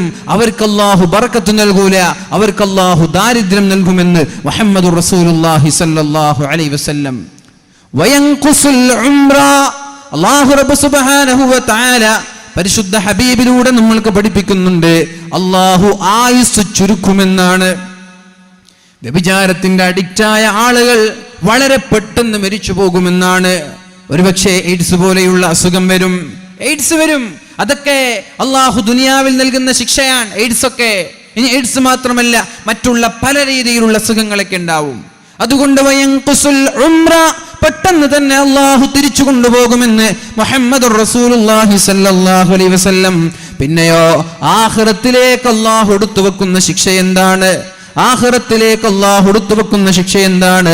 ഫസഖത്തുല്ലാഹി സുബ്ഹാനഹു വ തആല, നാളെ മഹ്ശറ ലോകത്തെത്തിയാൽ അല്ലാഹുവിന്റെ കോപമാണ് അവരോട്. അല്ലാഹു അവരോട് ദേഷ്യപ്പെട്ടിരിക്കും, കോപിച്ചിരിക്കും. പിന്നെയോ വസൂഉൽ ഹിസാബ്, വിചാരണ വളരെ കടുപ്പമുള്ളതാകുമെന്ന് മുഹമ്മദുർ റസൂലുള്ളാഹ്. വിചാരണ വളരെ കടുപ്പമുള്ളതാകും. ലാ തസൂലു ഖദമ ഇബ്ന ആദം, ആദം സന്തതികളുടെ കാൽപാദങ്ങൾ അനക്കാൻ പറ്റൂല എന്നല്ലയോ അള്ളാഹുവിന്റെ ഹബീബ് പറഞ്ഞത്? ചോദ്യങ്ങൾ ഒരുപാടുണ്ടാകും. ആ മഹ്ശറ ലോകത്ത് രക്ഷപ്പെടാൻ കഴിയില്ല. വിയർപ്പ് തുള്ളികൾ കുടിച്ച് ചെരുപ്പില്ലാതെ ഒരു ചാൺ മുകളിലുള്ള സൂര്യന്റെ ചൂടേറ്റ് മഹ്ശറ ലോകത്ത് വിയർത്തു കുളിക്കുമെന്ന് മുഹമ്മദുർ റസൂലുള്ളാഹ്. വഅദാബുന്നാർ, നരകത്തിന്റെ ഭയാനകമായ ശിക്ഷയാണ് വ്യഭിചാരികളായ ആളുകൾക്ക് അല്ലാഹു നൽകാൻ പോകുന്നത്. വല്ലാത്ത ശിക്ഷയാണ് അല്ലാഹു നൽകാൻ പോകുന്നത്. അതുകൊണ്ട് ഇത്തരം ആളുകളോട് പറയുകയാണ്, ഒരുപക്ഷെ ശാരീരിക താൽക്കാലിക സുഖത്തിന് വേണ്ടി ഇനി നിശാസുന്ദരികളായാലും കാമുകന്മാർ തമ്മിലുള്ള അവിഹിത ബന്ധമായാലും, സ്കൂളിന്റെ പേരിലായാലും ശരി, ഫ്രണ്ട്ഷിപ്പിന്റെ പേരിലായാലും ശരി, ജോലി ചെയ്യുന്ന സ്ഥലത്തുള്ള സ്റ്റാഫിന്റെ പേരിലായാലും ശരി, ശരീരം തൊട്ടുകൊണ്ടുള്ള കളികള്, സംസാരങ്ങള്, വാട്സപ്പിലൂടെയുള്ള സംസാരങ്ങള്, മൊബൈൽ ഫോണിലൂടെയുള്ള സംസാരങ്ങള്, കൂടെയുള്ള കറങ്ങലുകള് എല്ലാം വ്യഭിചാരമാണ്. ഇതെല്ലാം അല്ലാഹു തആല വലിയ ഒരു ശിക്ഷയായി, പരീക്ഷണമായി നിങ്ങളുടെ ജീവിതത്തിലേക്ക് അല്ലാഹു തിരിച്ചു തരും. ആ സമയത്ത് തിരിഞ്ഞു നോക്കുമ്പോൾ പിന്നെ രക്ഷപ്പെടാൻ കഴിയാത്ത രീതിയിൽ നമ്മൾ തളർന്നിരിക്കും മുഅ്മിനീങ്ങളെ. അതുകൊണ്ട് അല്ലാഹുവിനെ ഓർത്ത് ഇത്തരം പ്രവർത്തനങ്ങളിൽ നിന്ന് മാറി നിൽക്കണം. ഇവിടെ കൂടിയിരിക്കുന്ന ഉമ്മമാരോടും ഉപ്പമാരോടും പറയാണ്, നമ്മുടെ മക്കൾ രാത്രിയായാൽ വീട്ടിലുണ്ടോ ഇല്ലേ എന്ന് നമ്മൾ അന്വേഷിക്കണം. മക്കൾ വീട്ടിൽ വന്നില്ലെങ്കിലും പ്രശ്നമില്ല, വന്നാലും പ്രശ്നമില്ല. നിങ്ങൾ ആലോചിച്ച് നോക്ക്, നമ്മുടെ മക്കൾ രാത്രി കാണുന്നില്ല, 10 മണിയായി, ഇവരിറങ്ങുക 10-11 മണിയാകുമ്പോൾ ഇവരിറങ്ങുക, എല്ലാവരും ഒന്ന് വീട്ടിൽ കയറുമ്പോൾ ഇവരിറങ്ങുക. എന്നിട്ടോ നമ്മുടെ മക്കൾ വീട്ടിലില്ല. അപ്പം നമ്മൾ മക്കളെ വിളിക്കണം. എവിടെ? മക്കൾക്ക് കർശനമായ നിർദ്ദേശം നൽകണം. 10 മണിക്ക് ശേഷം ഒരു കാരണവശാലും വീട്ടിൽ നിന്ന് പുറത്തു പോകരുത്. എന്നിട്ട് പറഞ്ഞത് കേൾക്കുന്നില്ലേ? പോയിക്കോ, എൻ്റെ വീട്ടിലേക്ക് വരരുത് എന്ന് പറയാനുള്ള ചങ്കൂറ്റം നമ്മുടെ രക്ഷിതാക്കൾക്ക് ഉണ്ടാവണം. മക്കൾ പറഞ്ഞു കേൾക്കുന്നില്ലേ? കേൾക്കും. ചെറുപ്പത്തിലേ നമ്മൾ വളർത്തിയാൽ, ചെറുപ്പത്തിലെ അച്ചടക്കത്തോടെ വളർത്തിയാൽ ഈ മക്കൾ കേൾക്കും. ഒരു 20 വയസ്സ് 21 വയസ്സൊക്കെ ആയതിനു ശേഷം മക്കളെ ഞെട്ടിക്കാൻ നിന്ന മക്കൾ തിരിച്ച് നമ്മെ ഞെട്ടിക്കാൻ തുടങ്ങും, തിരിച്ച് നമ്മെ ഭീഷണിപ്പെടുത്താൻ തുടങ്ങും. അതുകൊണ്ട് വളരെ ചെറുപ്പത്തിലെ ചിട്ടയോടെ അച്ചടക്കത്തോടെ വളർത്താൻ നമ്മൾക്ക് കഴിയണം. അല്ലാഹു റബ്ബ് സുബ്ഹാനഹു വ തആല തൗഫീഖ് നൽകട്ടെ. രാത്രിയായാൽ ഈ ഇറങ്ങി വരുന്ന നിശാസുന്ദരികളെ തേടി നമ്മുടെ നാട്ടിൽ നിന്നോ എവിടെ നിന്നായാലും ഇങ്ങനെയുള്ള ചെറുപ്പക്കാര് ലൈംഗികമായ താല്പര്യത്തിന് വേണ്ടി ഉപയോഗിക്കുന്നുവെങ്കിൽ അത് നമ്മൾ നിർത്തലാക്കണം. അതിനുവേണ്ടി നമ്മൾ പ്രവർത്തിക്കണം. അത്തരം ആളുകളെ നമ്മൾ തിരിച്ചറിഞ്ഞ് സമൂഹത്തിന്റെ മുന്നിലേക്ക് കൊണ്ടുവരണം. ഈ നിശാസുന്ദരികളെ തടയാനുള്ളൊരു വഴിയും നമ്മൾ ആലോചിക്കണം. അല്ലാഹു തൗഫീഖ് ചെയ്യട്ടെ. അല്ലാഹു റബ്ബ് സുബ്ഹാനഹു വ തആല തൗഫീഖ് നൽകട്ടെ. ഇപ്പം എങ്ങനെ ഇപ്പം അവിടെ എത്തിയത് പഠിച്ചോനെ? എന്താ നമ്മൾ പറഞ്ഞത്? എവിടുന്നോ അങ്ങോട്ട് പോയതാണ്. എന്താ പറഞ്ഞെന്ന് ഓർമ്മയുണ്ടോ? എന്താണ്? തിരൂരത് ഇങ്ങനെ ഈ വിഷയത്തിൽ നിന്ന് വന്നാണ്. ഓർമ്മയില്ലേ? നിങ്ങൾക്ക് ഓർമ്മയുണ്ടോ?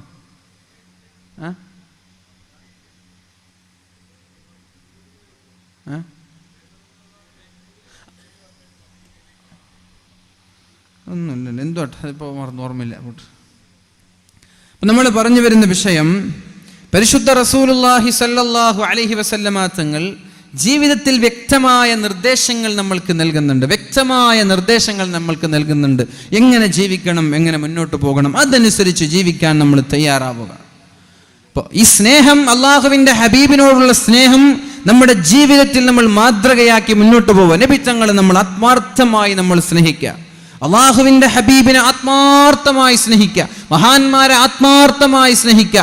അമലുകൾ നമ്മുടെ ഭാഗത്തില്ലെങ്കിലും ആ സ്നേഹം കൊണ്ട് നമ്മൾക്ക് രക്ഷപ്പെടാൻ കഴിയും. അള്ളാഹു നമ്മെ രക്ഷപ്പെടുത്തട്ടെ. ഇനി നമ്മൾ കേൾക്കണം, അള്ളാഹുവിൻ്റെ ഹബീബ് സല്ലല്ലാഹു അലൈഹി വസല്ലമ തങ്ങൾ പറയുന്നത്, മഹ്ശറാലോകത്ത് എല്ലാ പ്രവാചകന്മാർക്കും അള്ളാഹു 3 ദുആകൾ നൽകിയിട്ടുണ്ട്, 3 പ്രാർത്ഥനകൾ നൽകിയിട്ടുണ്ട്.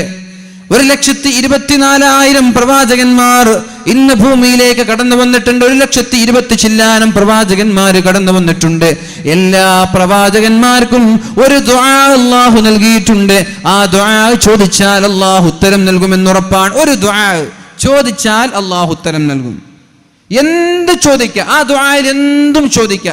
നിങ്ങൾക്ക് അങ്ങനെ ഒരു അവസരം തരാണ്, നിങ്ങൾ എന്ത് ചോദിക്കും? നിങ്ങൾക്ക് തരാൻ, നിങ്ങൾ ഈ സമയത്ത് എന്ത് ചോദിച്ചാലും ഞാൻ നിങ്ങൾക്ക് ഉത്തരം നൽകും എന്ന് നിങ്ങൾക്ക് ഞാൻ ഉറപ്പ് തന്നാൽ നിങ്ങൾ എന്താ ചോദിക്കുക? നിങ്ങൾക്ക് ആലോചിച്ച് നോക്കിയ, അല്ലെങ്കിൽ എന്നോട് പറയണ്ട, നിങ്ങൾ ആലോചിച്ച് നോക്കിയ, എന്താ നിങ്ങൾ ചോദിക്കുക? വലിയൊരു കോടീശ്വരനാണെന്ന് ചോദിക്കുമല്ലേ?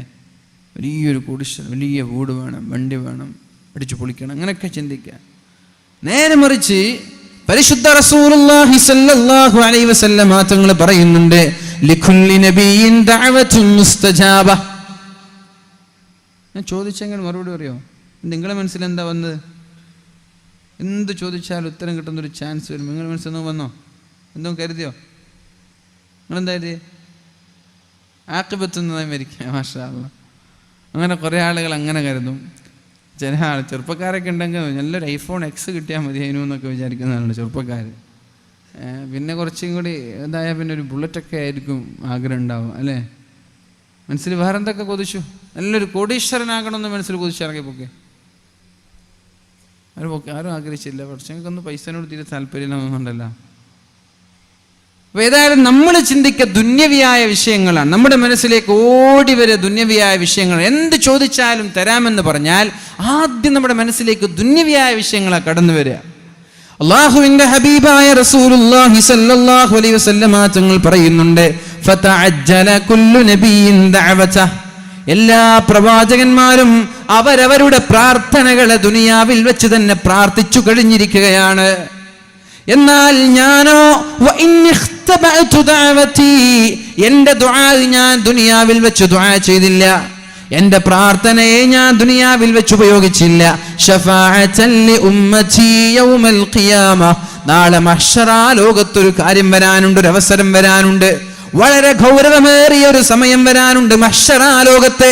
ആ ലോകത്തേക്ക് വേണ്ടി എന്റെ പ്രാർത്ഥനയെ ഞാൻ മാറ്റിവെച്ചു. എന്നിട്ട് അല്ലാഹുവിന്റെ ഹബീബ് പറയുന്നുണ്ട്, ഫഹിയ നായിലത്തുൻ ഇൻഷാ അല്ലാഹ് മൻ മാത മിൻ ഉമ്മതി ലാ യുശ്രികു ബില്ലാഹി ശൈആ. എന്റെ സമുദായത്തിൽ നിന്ന് അല്ലാഹുവിനോട് ശിർക്ക് ചെയ്യാതെ, അല്ലാഹുവിനോട് പങ്കുവെക്കാതെ, അല്ലാഹുവിനെ മാത്രം ആരാധിച്ചു മരിച്ചുപോയ എന്റെ എല്ലാ സമുദായത്തിനും ഈ ദുആ കൊണ്ട് രക്ഷപ്പെടാൻ സാധിക്കുമെന്ന് മുഹമ്മദുർ റസൂലുള്ളാഹി സ്വല്ലല്ലാഹു അലൈഹി വസല്ലം. നമ്മൾക്കൊക്കെ രക്ഷപ്പെടാം, അല്ലാഹു രക്ഷപ്പെടുത്തി തരട്ടെ. പക്ഷെ ആര് കാരണത്താലാണ് രക്ഷപ്പെടുന്നത്? ആര് കാരണത്താലാണ്? പരിശുദ്ധ റസൂലുള്ളാഹി സ്വല്ലല്ലാഹു അലൈഹി വസല്ലം. ഉമ്മയ്ക്ക് രക്ഷപ്പെടുത്താൻ കഴിയോ? ഉപ്പയ്ക്ക് രക്ഷപ്പെടുത്താൻ കഴിയോ? ഇല്ല. അതുകൊണ്ട് ഉമ്മയെക്കാളും ഉപ്പയെക്കാളും നമ്മൾ സ്നേഹിക്കുന്നത് ആരെയാണ്? നമ്മൾക്ക് സഹായം വേണ്ടത് ദുനിയാവിലല്ല. ദുനിയാവ് ഇങ്ങനെ തട്ടിമുട്ടി പോവും. ദുനിയാവിലല്ല, ഇത് ക്ഷണികമാണ്. ഒരു 60 വർഷത്തെ പ്രായമാണ് ദുനിയാവെന്ന് പറയുന്നത്. നേരെ മറിച്ച് മഹ്ശറ അത് അനശ്വരമാണ്. അവിടെ മരണമില്ല, അനന്തമായി നീണ്ടുകിടക്കുന്ന ലോകം. അവിടെ രക്ഷപ്പെടുത്താനുള്ളവരെയാണ് നമ്മൾ സ്നേഹിക്കേണ്ടത്. A friend in need is a friend indeed. അങ്ങനല്ലേ പറയാ? A friend in need is a friend indeed. നമ്മൾക്ക് അത്യാവശ്യ ഘട്ടങ്ങളിൽ നമ്മുടെ കൂടെ നിൽക്കുന്നവരാണ് നമ്മുടെ യഥാർത്ഥ സുഹൃത്ത്. അപ്പൊ അത്യാവശ്യ ഘട്ടത്തിൽ നമ്മുടെ കൂടെ ആരാ നിൽക്കുക? പരിശുദ്ധ റസൂലുള്ളാഹി സ്വല്ലല്ലാഹു അലൈഹി വസല്ലം. അപ്പൊ ആ ഹബീബിനെ നമ്മൾ സ്നേഹിക്കണ്ടേ? സ്നേഹം ഇങ്ങോട്ട് സ്നേഹിച്ച് തിരിച്ചു കൊടുക്കണ്ടേ? അതെങ്കിലും കൊടുത്തൂടെ? ഇത് വൺ വേ ആക്കണോ? ഇതിന് വൺ വേ ആക്കണ്ടേ? 2 വേ ആയിക്കോട്ടെ. നബി തങ്ങൾ ഇങ്ങോട്ട് സ്നേഹിച്ചു, അങ്ങോട്ട് തിരിച്ചു നമ്മൾ കൊടുക്കുന്നില്ല. എന്തൊരു നിരാശയായിരിക്കും അത്. അതുകൊണ്ട് അള്ളാഹുവിന്റെ ഹബീബ് മുഹമ്മദുർ റസൂലുള്ളാഹി സ്വല്ലല്ലാഹു അലൈഹി വസല്ലം തന്റെ പ്രാർത്ഥനയെ ഉപയോഗിച്ചില്ല. തന്നെ ആക്രമിക്കാൻ വേണ്ടി ഉഹുദിന്റെ രണാങ്കണത്തിൽ മക്കക്കാരായ മുശ്രികീങ്ങൾ വന്നിട്ട് അള്ളാഹുവിന്റെ ഹബീബിന്റെ ചുണ്ട് പൊട്ടിയപ്പോ, നബി തങ്ങളുടെ മുൻപല്ലുകൾ പൊട്ടിയപ്പോൾ, ഹംസ റളിയല്ലാഹു അൻഹുവിന്റെ കരൾ പറിച്ചെടുത്ത് ചവച്ചു തുപ്പിയപ്പോ അള്ളാഹുവിന്റെ ഹബീബ് ഈ ദുആ ഉപയോഗിച്ചിട്ടില്ല.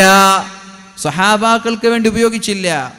3 മാസക്കാലം പട്ടിണി കിടന്നിട്ട് വെള്ളവും ഈത്തപ്പഴവുമല്ലാതെ ആ ഭാര്യയ്ക്കോ മക്കൾക്കോ ഒന്നുമില്ലാതെ പ്രയാസപ്പെടുന്ന സമയത്ത് പോലും അല്ലാഹുവിന്റെ ഹബീബ് ദുആ ഉപയോഗിച്ചില്ല.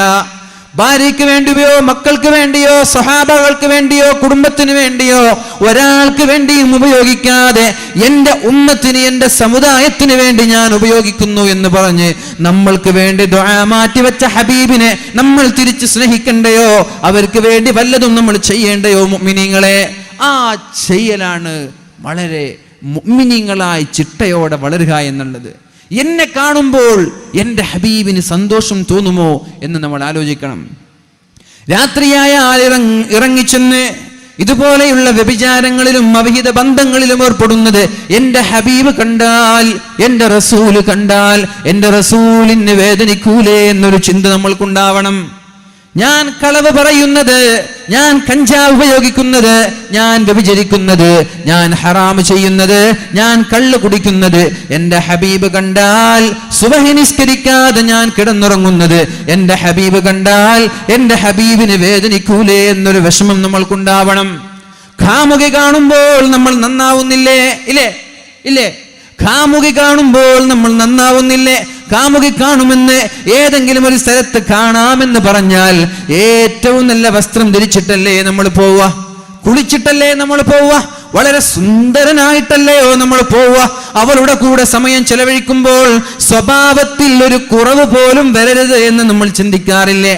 സ്വഭാവത്തിൽ ഒരു കുറവ് പോലും വരരുത് എന്ന് നമ്മൾ ചിന്തിക്കാറില്ലേ? കാമുകി വേണ്ട, ഒരു പക്ഷേ ഇവിടെ കൂടിയിരിക്കുന്ന നിങ്ങൾക്കൊന്നും പ്രണയിച്ചിട്ട് പരിചയം ഉണ്ടാവൂല. എന്നാൽ കല്യാണം കഴിക്കാൻ വേണ്ടി എൻഗേജ്മെന്റ് കഴിഞ്ഞാൽ, അല്ലെങ്കിൽ നിക്കാഹ് കഴിഞ്ഞാൽ, അല്ലെങ്കിൽ കല്യാണം കഴിഞ്ഞ് ആദ്യത്തെ 2-3 മാസം, പിന്നുള്ള കഥ ഞാൻ പറയുന്നില്ല അല്ലേ, കല്യാണം കഴിഞ്ഞിട്ട് ആദ്യത്തെ 2-3 മാസം പെണ്ണുങ്ങളൊക്കെ എന്ത് നല്ല സ്വഭാവക്കാരാണ്. ഒരു ചൂരിദാർ വാങ്ങിച്ചിട്ടേ എനിക്ക് വേണ്ട, എനിക്കിതൊക്കെ മതിയായി എന്നെല്ലാം പറയും. എന്നാൽ 3 മാസം കഴിഞ്ഞിട്ട് ചോദിച്ചു നോക്കി, നിങ്ങൾ ചൂരിദാർ വേണോ? ചൂരിദാറല്ല, ഷോപ്പ് തന്നെ വേണമെന്നാ പറയാ. നിങ്ങളോടൊരു പരാതി പറയില്ല. ആദ്യത്തെ 3 മാസം എന്തൊരു സ്നേഹമാണ്, ഒരു പരാതി പറയില്ല. എന്നാൽ പിന്നെ ഒരു 3-4 മാസമൊക്കെ കഴിഞ്ഞാൽ തുടങ്ങും, എനിക്കിവിടെ ശരിയാവൂലേ, എനിക്ക് നിങ്ങളുടെ ഉമ്മയായിട്ട് എനിക്ക് പൊരുത്തപ്പെടാൻ കഴിയില്ലേ, നിങ്ങളുടെ ഭർത്താവിൻ്റെ, നിങ്ങളുടെ ജ്യേഷ്ഠൻ്റെ ഭാര്യയായിട്ട് എനിക്ക് പൊരുത്തപ്പെടാൻ കഴിയില്ല, നിങ്ങളുടെ പെങ്ങന്മാർ ഇങ്ങനെയൊക്കെ പറയുന്നിട്ട് തുടങ്ങും. അപ്പോൾ ആദ്യത്തെ 6 മാസം ഇതൊന്നും ഉണ്ടായിട്ടില്ല, ഉണ്ടായി. പക്ഷെ ആദ്യം കാണുമ്പോഴുള്ള ആ ഒരു സ്നേഹം കൊണ്ട് ആ പ്രയാസങ്ങളൊക്കെ മറച്ചു വെച്ച് ഏറ്റവും നല്ല സ്വഭാവത്തോടു കൂടി പെരുമാറി. പിന്നെ അത് സ്നേഹം കുറയുമ്പോൾ പിന്നെ സ്വഭാവത്തിൽ മാറ്റം വരികയാണ്.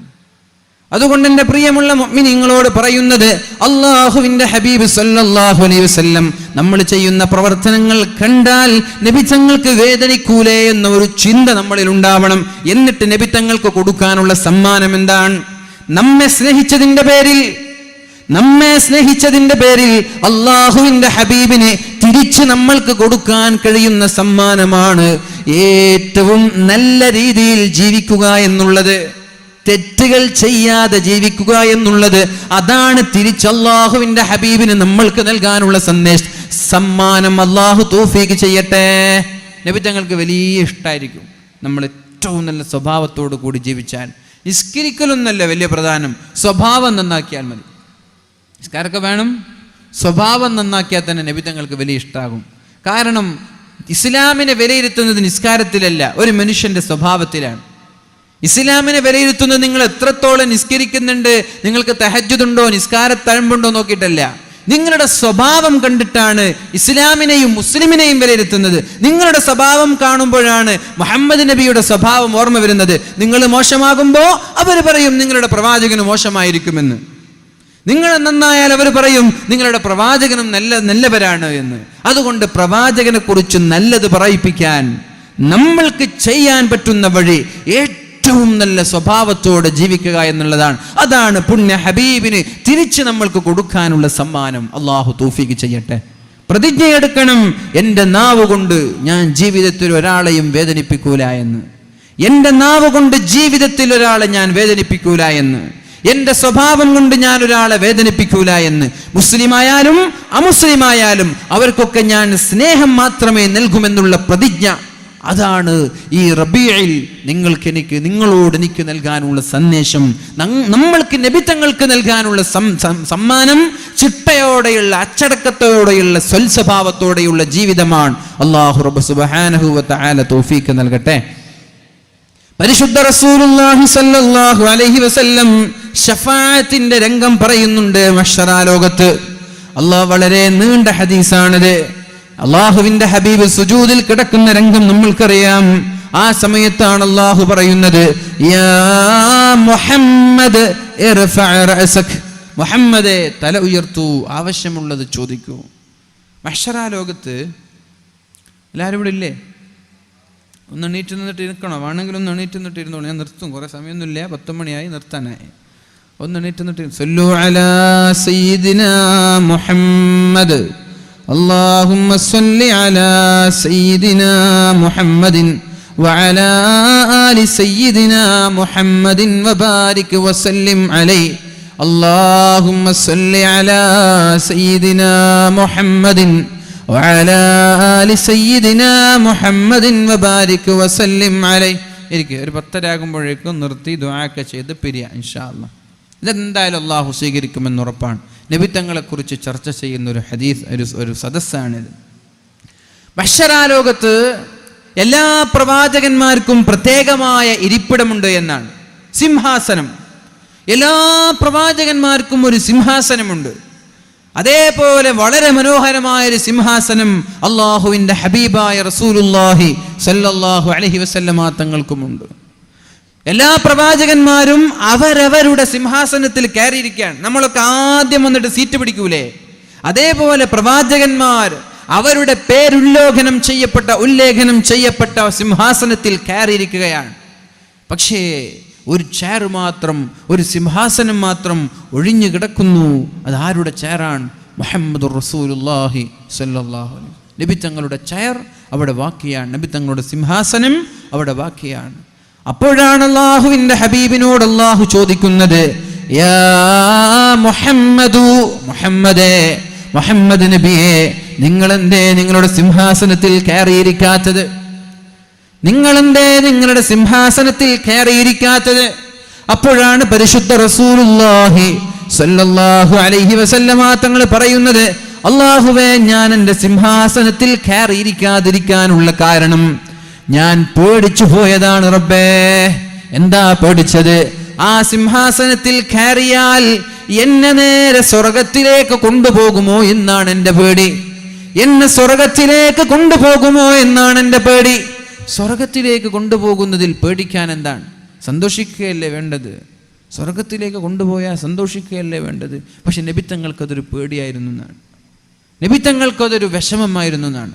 അല്ലാഹുവേ, എന്നെ നീ സിംഹാസനത്തിൽ കയറിയിരിക്കുമ്പോൾ നേരെ സ്വർഗത്തിലേക്ക് കൊണ്ടുപോയാൽ ഇതാ നീണ്ടുകിടക്കുന്ന മഹ്ശറാ ലോകത്തുള്ള എൻ്റെ ഉമ്മത്ത്, എൻ്റെ സമുദായം അനാഥരാകുമോ എന്ന് പേടി. അതാണ് പേടി. ഞാൻ സ്വർഗത്തിലേക്ക് പോയാൽ എൻ്റെ സമുദായത്തിൻ്റെ കാര്യങ്ങൾ ആരാണ് ചർച്ച ചെയ്യുക? എൻ്റെ സമുദായം ഇവിടെ ഒരു ചാൻ മുകളിലുള്ള സൂര്യന്റെ ചൂടേറ്റ് വിയർത്തു കുളിക്കുമ്പോൾ അല്ലാഹുവേ, ഞാൻ സ്വർഗത്തിലേക്ക് പോയാൽ എൻ്റെ ഉമ്മത്തിന്റെ കാര്യം ശബ്ദിക്കാൻ ഇവിടെ ആരാണുണ്ടാവുക? അതുകൊണ്ട് ഞാൻ എൻ്റെ ഉമ്മത്തിന്റെ കാര്യത്തിൽ ഒരു തീരുമാനം നീ കൊണ്ടുവരുന്നത് വരെ എൻ്റെ സിംഹാസനത്തിൽ കയറിയിരിക്കൂല എന്ന് മുഹമ്മദുർ റസൂലുള്ളാഹ്. ഇതാണ് മുഅ്മിനീങ്ങളെ സ്നേഹം. ഇതാണ് മുഅ്മിനീങ്ങളെ സ്നേഹം. നമ്മൾക്ക് സഹായം ആവശ്യമുള്ള സമയത്ത് നമ്മുടെ കൂടെ നിൽക്കലാണ് സ്നേഹം എന്ന് പറയുന്നത്. ചില ആളുകൾ ഉണ്ടാകും, നമ്മൾക്ക് വലിയ പേരും പ്രശസ്തിയും പണവും സമ്പത്തൊക്കെ ഉണ്ടാകുമ്പോൾ കൂടെ ഉണ്ടാകും. ഒരു സുപ്രഭാതത്തിൽ എല്ലാം തകിടം മറിഞ്ഞാൽ ഒരു കുഞ്ഞുമോനെയും കൂടെ കാണാൻ കിട്ടൂല. അപ്പൊ അവർ പറയാൻ തുടങ്ങും, ഓൻ അങ്ങനെ തന്നെയാണ്, ഓനിക്കിത് അന്നേ വേണ്ടതാണ്, ഇന്നൊന്നല്ല, ഞാൻ പണ്ടേ വിചാരിച്ചതാണ് ഓൻ വീഴുമെന്ന്. അല്ലേ? കൂടെ നിന്നവർ കാലുവാരുകയാണ് എന്തെങ്കിലും പ്രയാസങ്ങൾ നമ്മൾക്കുണ്ടാകുമ്പോൾ. പേരും പ്രശസ്തിയും പണവും പ്രതാപവുമുള്ള സമയത്ത് മാഷാ അല്ലാഹ് എത്ര ആളുകൾ വണ്ടിയിൽ ആളുണ്ട്, കൂടെ യാത്ര ചെയ്യാൻ കൂടെ ആളുണ്ട്, സപ്പോർട്ട് ചെയ്യാൻ ആളുണ്ട്, നമ്മൾക്ക് വേണ്ടി ശബ്ദിക്കാൻ ആളുണ്ട്. പക്ഷേ നമ്മളൊന്ന് വീണാൽ താങ്ങി നിർത്താൻ പോലുമില്ലാതെ നമ്മൾ ഒന്ന് ഉഷാറാക്കി താഴ്ത്തിയിടാൻ വേണ്ടി ശ്രമിക്കുന്ന ആളുകൾ, അവരല്ലല്ലോ യഥാർത്ഥ സുഹൃത്തുക്കൾ. നമ്മുടെ വീഴ്ചയിൽ നമ്മുടെ കൂടെ നിൽക്കുന്നവരാണ്, അവരെയാണ് നമ്മൾ യഥാർത്ഥ സുഹൃത്തുക്കളായി കാണേണ്ടത്.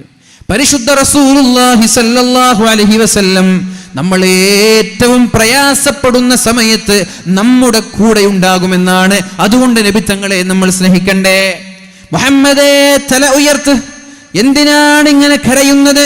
അല്ലാഹുവിന്റെ ഹബീബ് പറഞ്ഞു, ഉമ്മത്തി യാ റബ്ബ്, ഉമ്മത്തി യാ റബ്ബ്, ഉമ്മത്തി യാ റബ്ബ്. അല്ലാഹുവേ, അല്ലാഹുവേ, അല്ലാഹുവേ, എൻ്റെ സമുദായത്തിന്റെ കാര്യമോർത്തിട്ടാണ് ഞാൻ ഇങ്ങനെ കരയുന്നത് എന്ന് പറഞ്ഞപ്പോഴാണ് എൻ്റെ ഉമ്മത്തിലെ നല്ലവരായ ആളുകളെ അല്ലാഹുവേ നീ സ്വർഗത്തിലേക്ക് കൊണ്ടുപോകണം, ധിക്കാരികളെ നരകത്തിലേക്ക്. എൻ്റെ ഉമ്മത്തിൽ എന്നെ വഴിപ്പെട്ട് എന്നെ സ്നേഹിച്ച് നിനക്ക് വേണ്ടി ഇബാദത്ത് ചെയ്ത് ജീവിച്ച നല്ലവരായ ആളുകൾ, അവരെ നീ ഇങ്ങനെ മഹ്ശറയിലിട്ട് പൊരിക്കല്ല റബ്ബേ, അവരെ ഇങ്ങനെ വേദനിപ്പിക്കല്ല റബ്ബേ. അവർക്ക് ഈ മഹ്ശറയിൽ നിന്ന് ഒന്ന് സ്വർഗത്തിലേക്ക് കൊണ്ടുപോവാതെ ഞാൻ ഈ സിംഹാസനത്തിൽ ഇരിക്കുന്ന പ്രശ്നമില്ല എന്ന് മുഹമ്മദുർ റസൂലുള്ളാഹ്. അപ്പൊ ആ നബിയെ നമ്മൾ സ്നേഹിക്കണ്ടേ? തിരിച്ച് സ്നേഹം കൊടുക്കണ്ടേ? തിരിച്ച് സമ്മാനം കൊടുക്കണ്ടേ? ഓരോ ബർത്ത്ഡേകൾ വരുമ്പോൾ ഭാര്യയ്ക്ക് മോതിരം വാങ്ങിച്ചു കൊടുക്കും, കൈ ചെയിൻ വാങ്ങിച്ചു കൊടുക്കും, കാൽ ചെയിൻ വാങ്ങിച്ചു കൊടുക്കും, നല്ല ബ്ലാക്ക് ഫോറസ്റ്റും വൈറ്റ് ഫോറസ്റ്റും ഒക്കെ വാങ്ങിച്ച് നമ്മളൊരു കത്തിയും കൊണ്ടുപോയി അത് കഷ്ണമാക്കി ഭാര്യയുടെ വായിൽ വെച്ച് കൊടുക്കും, ഫ്രണ്ട്സിൻ്റെ വായിൽ വെച്ച് കൊടുക്കും, മക്കളുടെ വായിൽ വെച്ച് കൊടുക്കും. അത് അവരുടെ സമ്മാനമാണ്.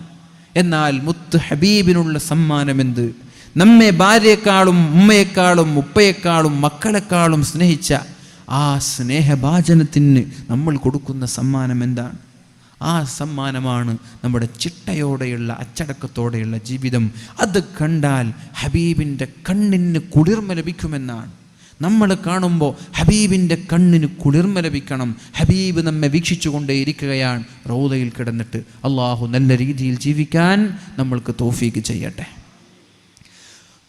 പരിശുദ്ധ റസൂലുള്ളാഹി സ്വല്ലല്ലാഹു അലൈഹി വസല്ലം ഒരു ആയത്ത് ഓതുമ്പോൾ കരഞ്ഞ ഒരു സംഭവമാണ് ഇനി പറയാനുള്ളത്. പരിശുദ്ധ ഖുർആനിൽ ഒരു ആയത്ത് ഓതിയപ്പോൾ നബി തങ്ങൾ പൊട്ടി പൊട്ടി കരഞ്ഞു എന്നാണ്. അതും കരഞ്ഞത് ഉമ്മത്തിനെ ഓർത്തിട്ടാണ്, നമ്മൾ ഓർത്തിട്ടാണ്.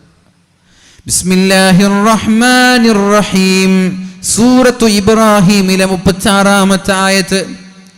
റബ്ബി ഇന്നഹുന്ന അളലൽന കസീറൻ മിനൻ നാസ് ഫമൻ തബിഅനി ഫഇന്നഹു മിന്നി വമൻ അസ്വാനി ഫഇന്നക ഗഫൂറുർ റഹീം.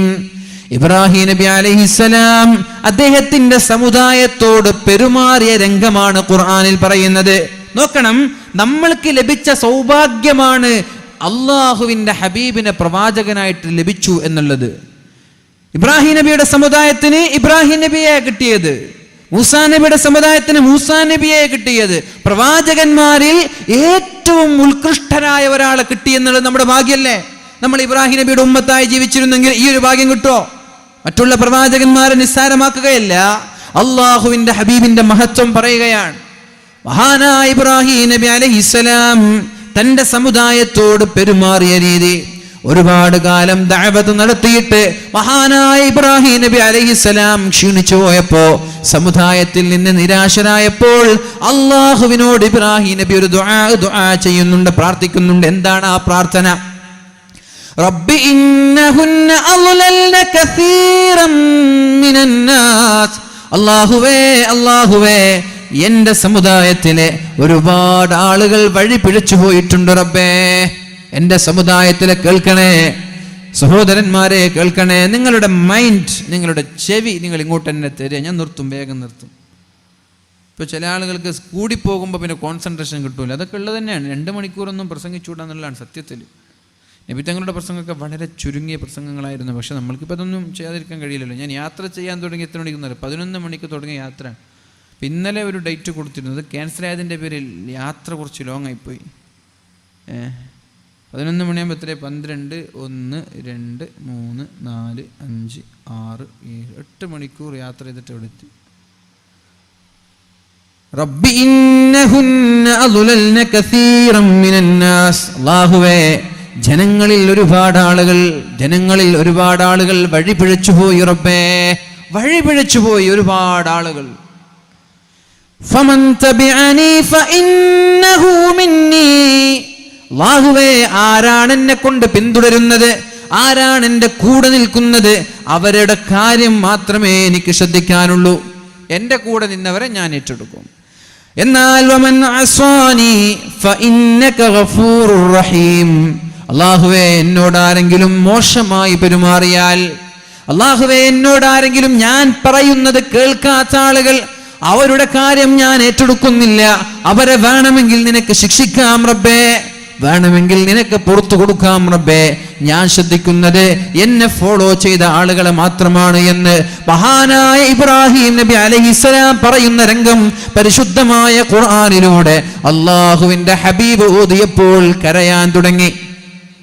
അതേപോലെ സൂറത്തുൽ മാഇദയിൽ മഹാനായ ഈസാ നബി അലൈഹിസ്സലാം ഓതുന്നൊരു രംഗമുണ്ട്. തുഅദ്ദിബുഹും ഫഇന്നഹും ഇബാദുക്. അല്ലാഹുവേ തുഅദ്ദിബുഹും ഫഇന്നഹും ഇബാദുക്.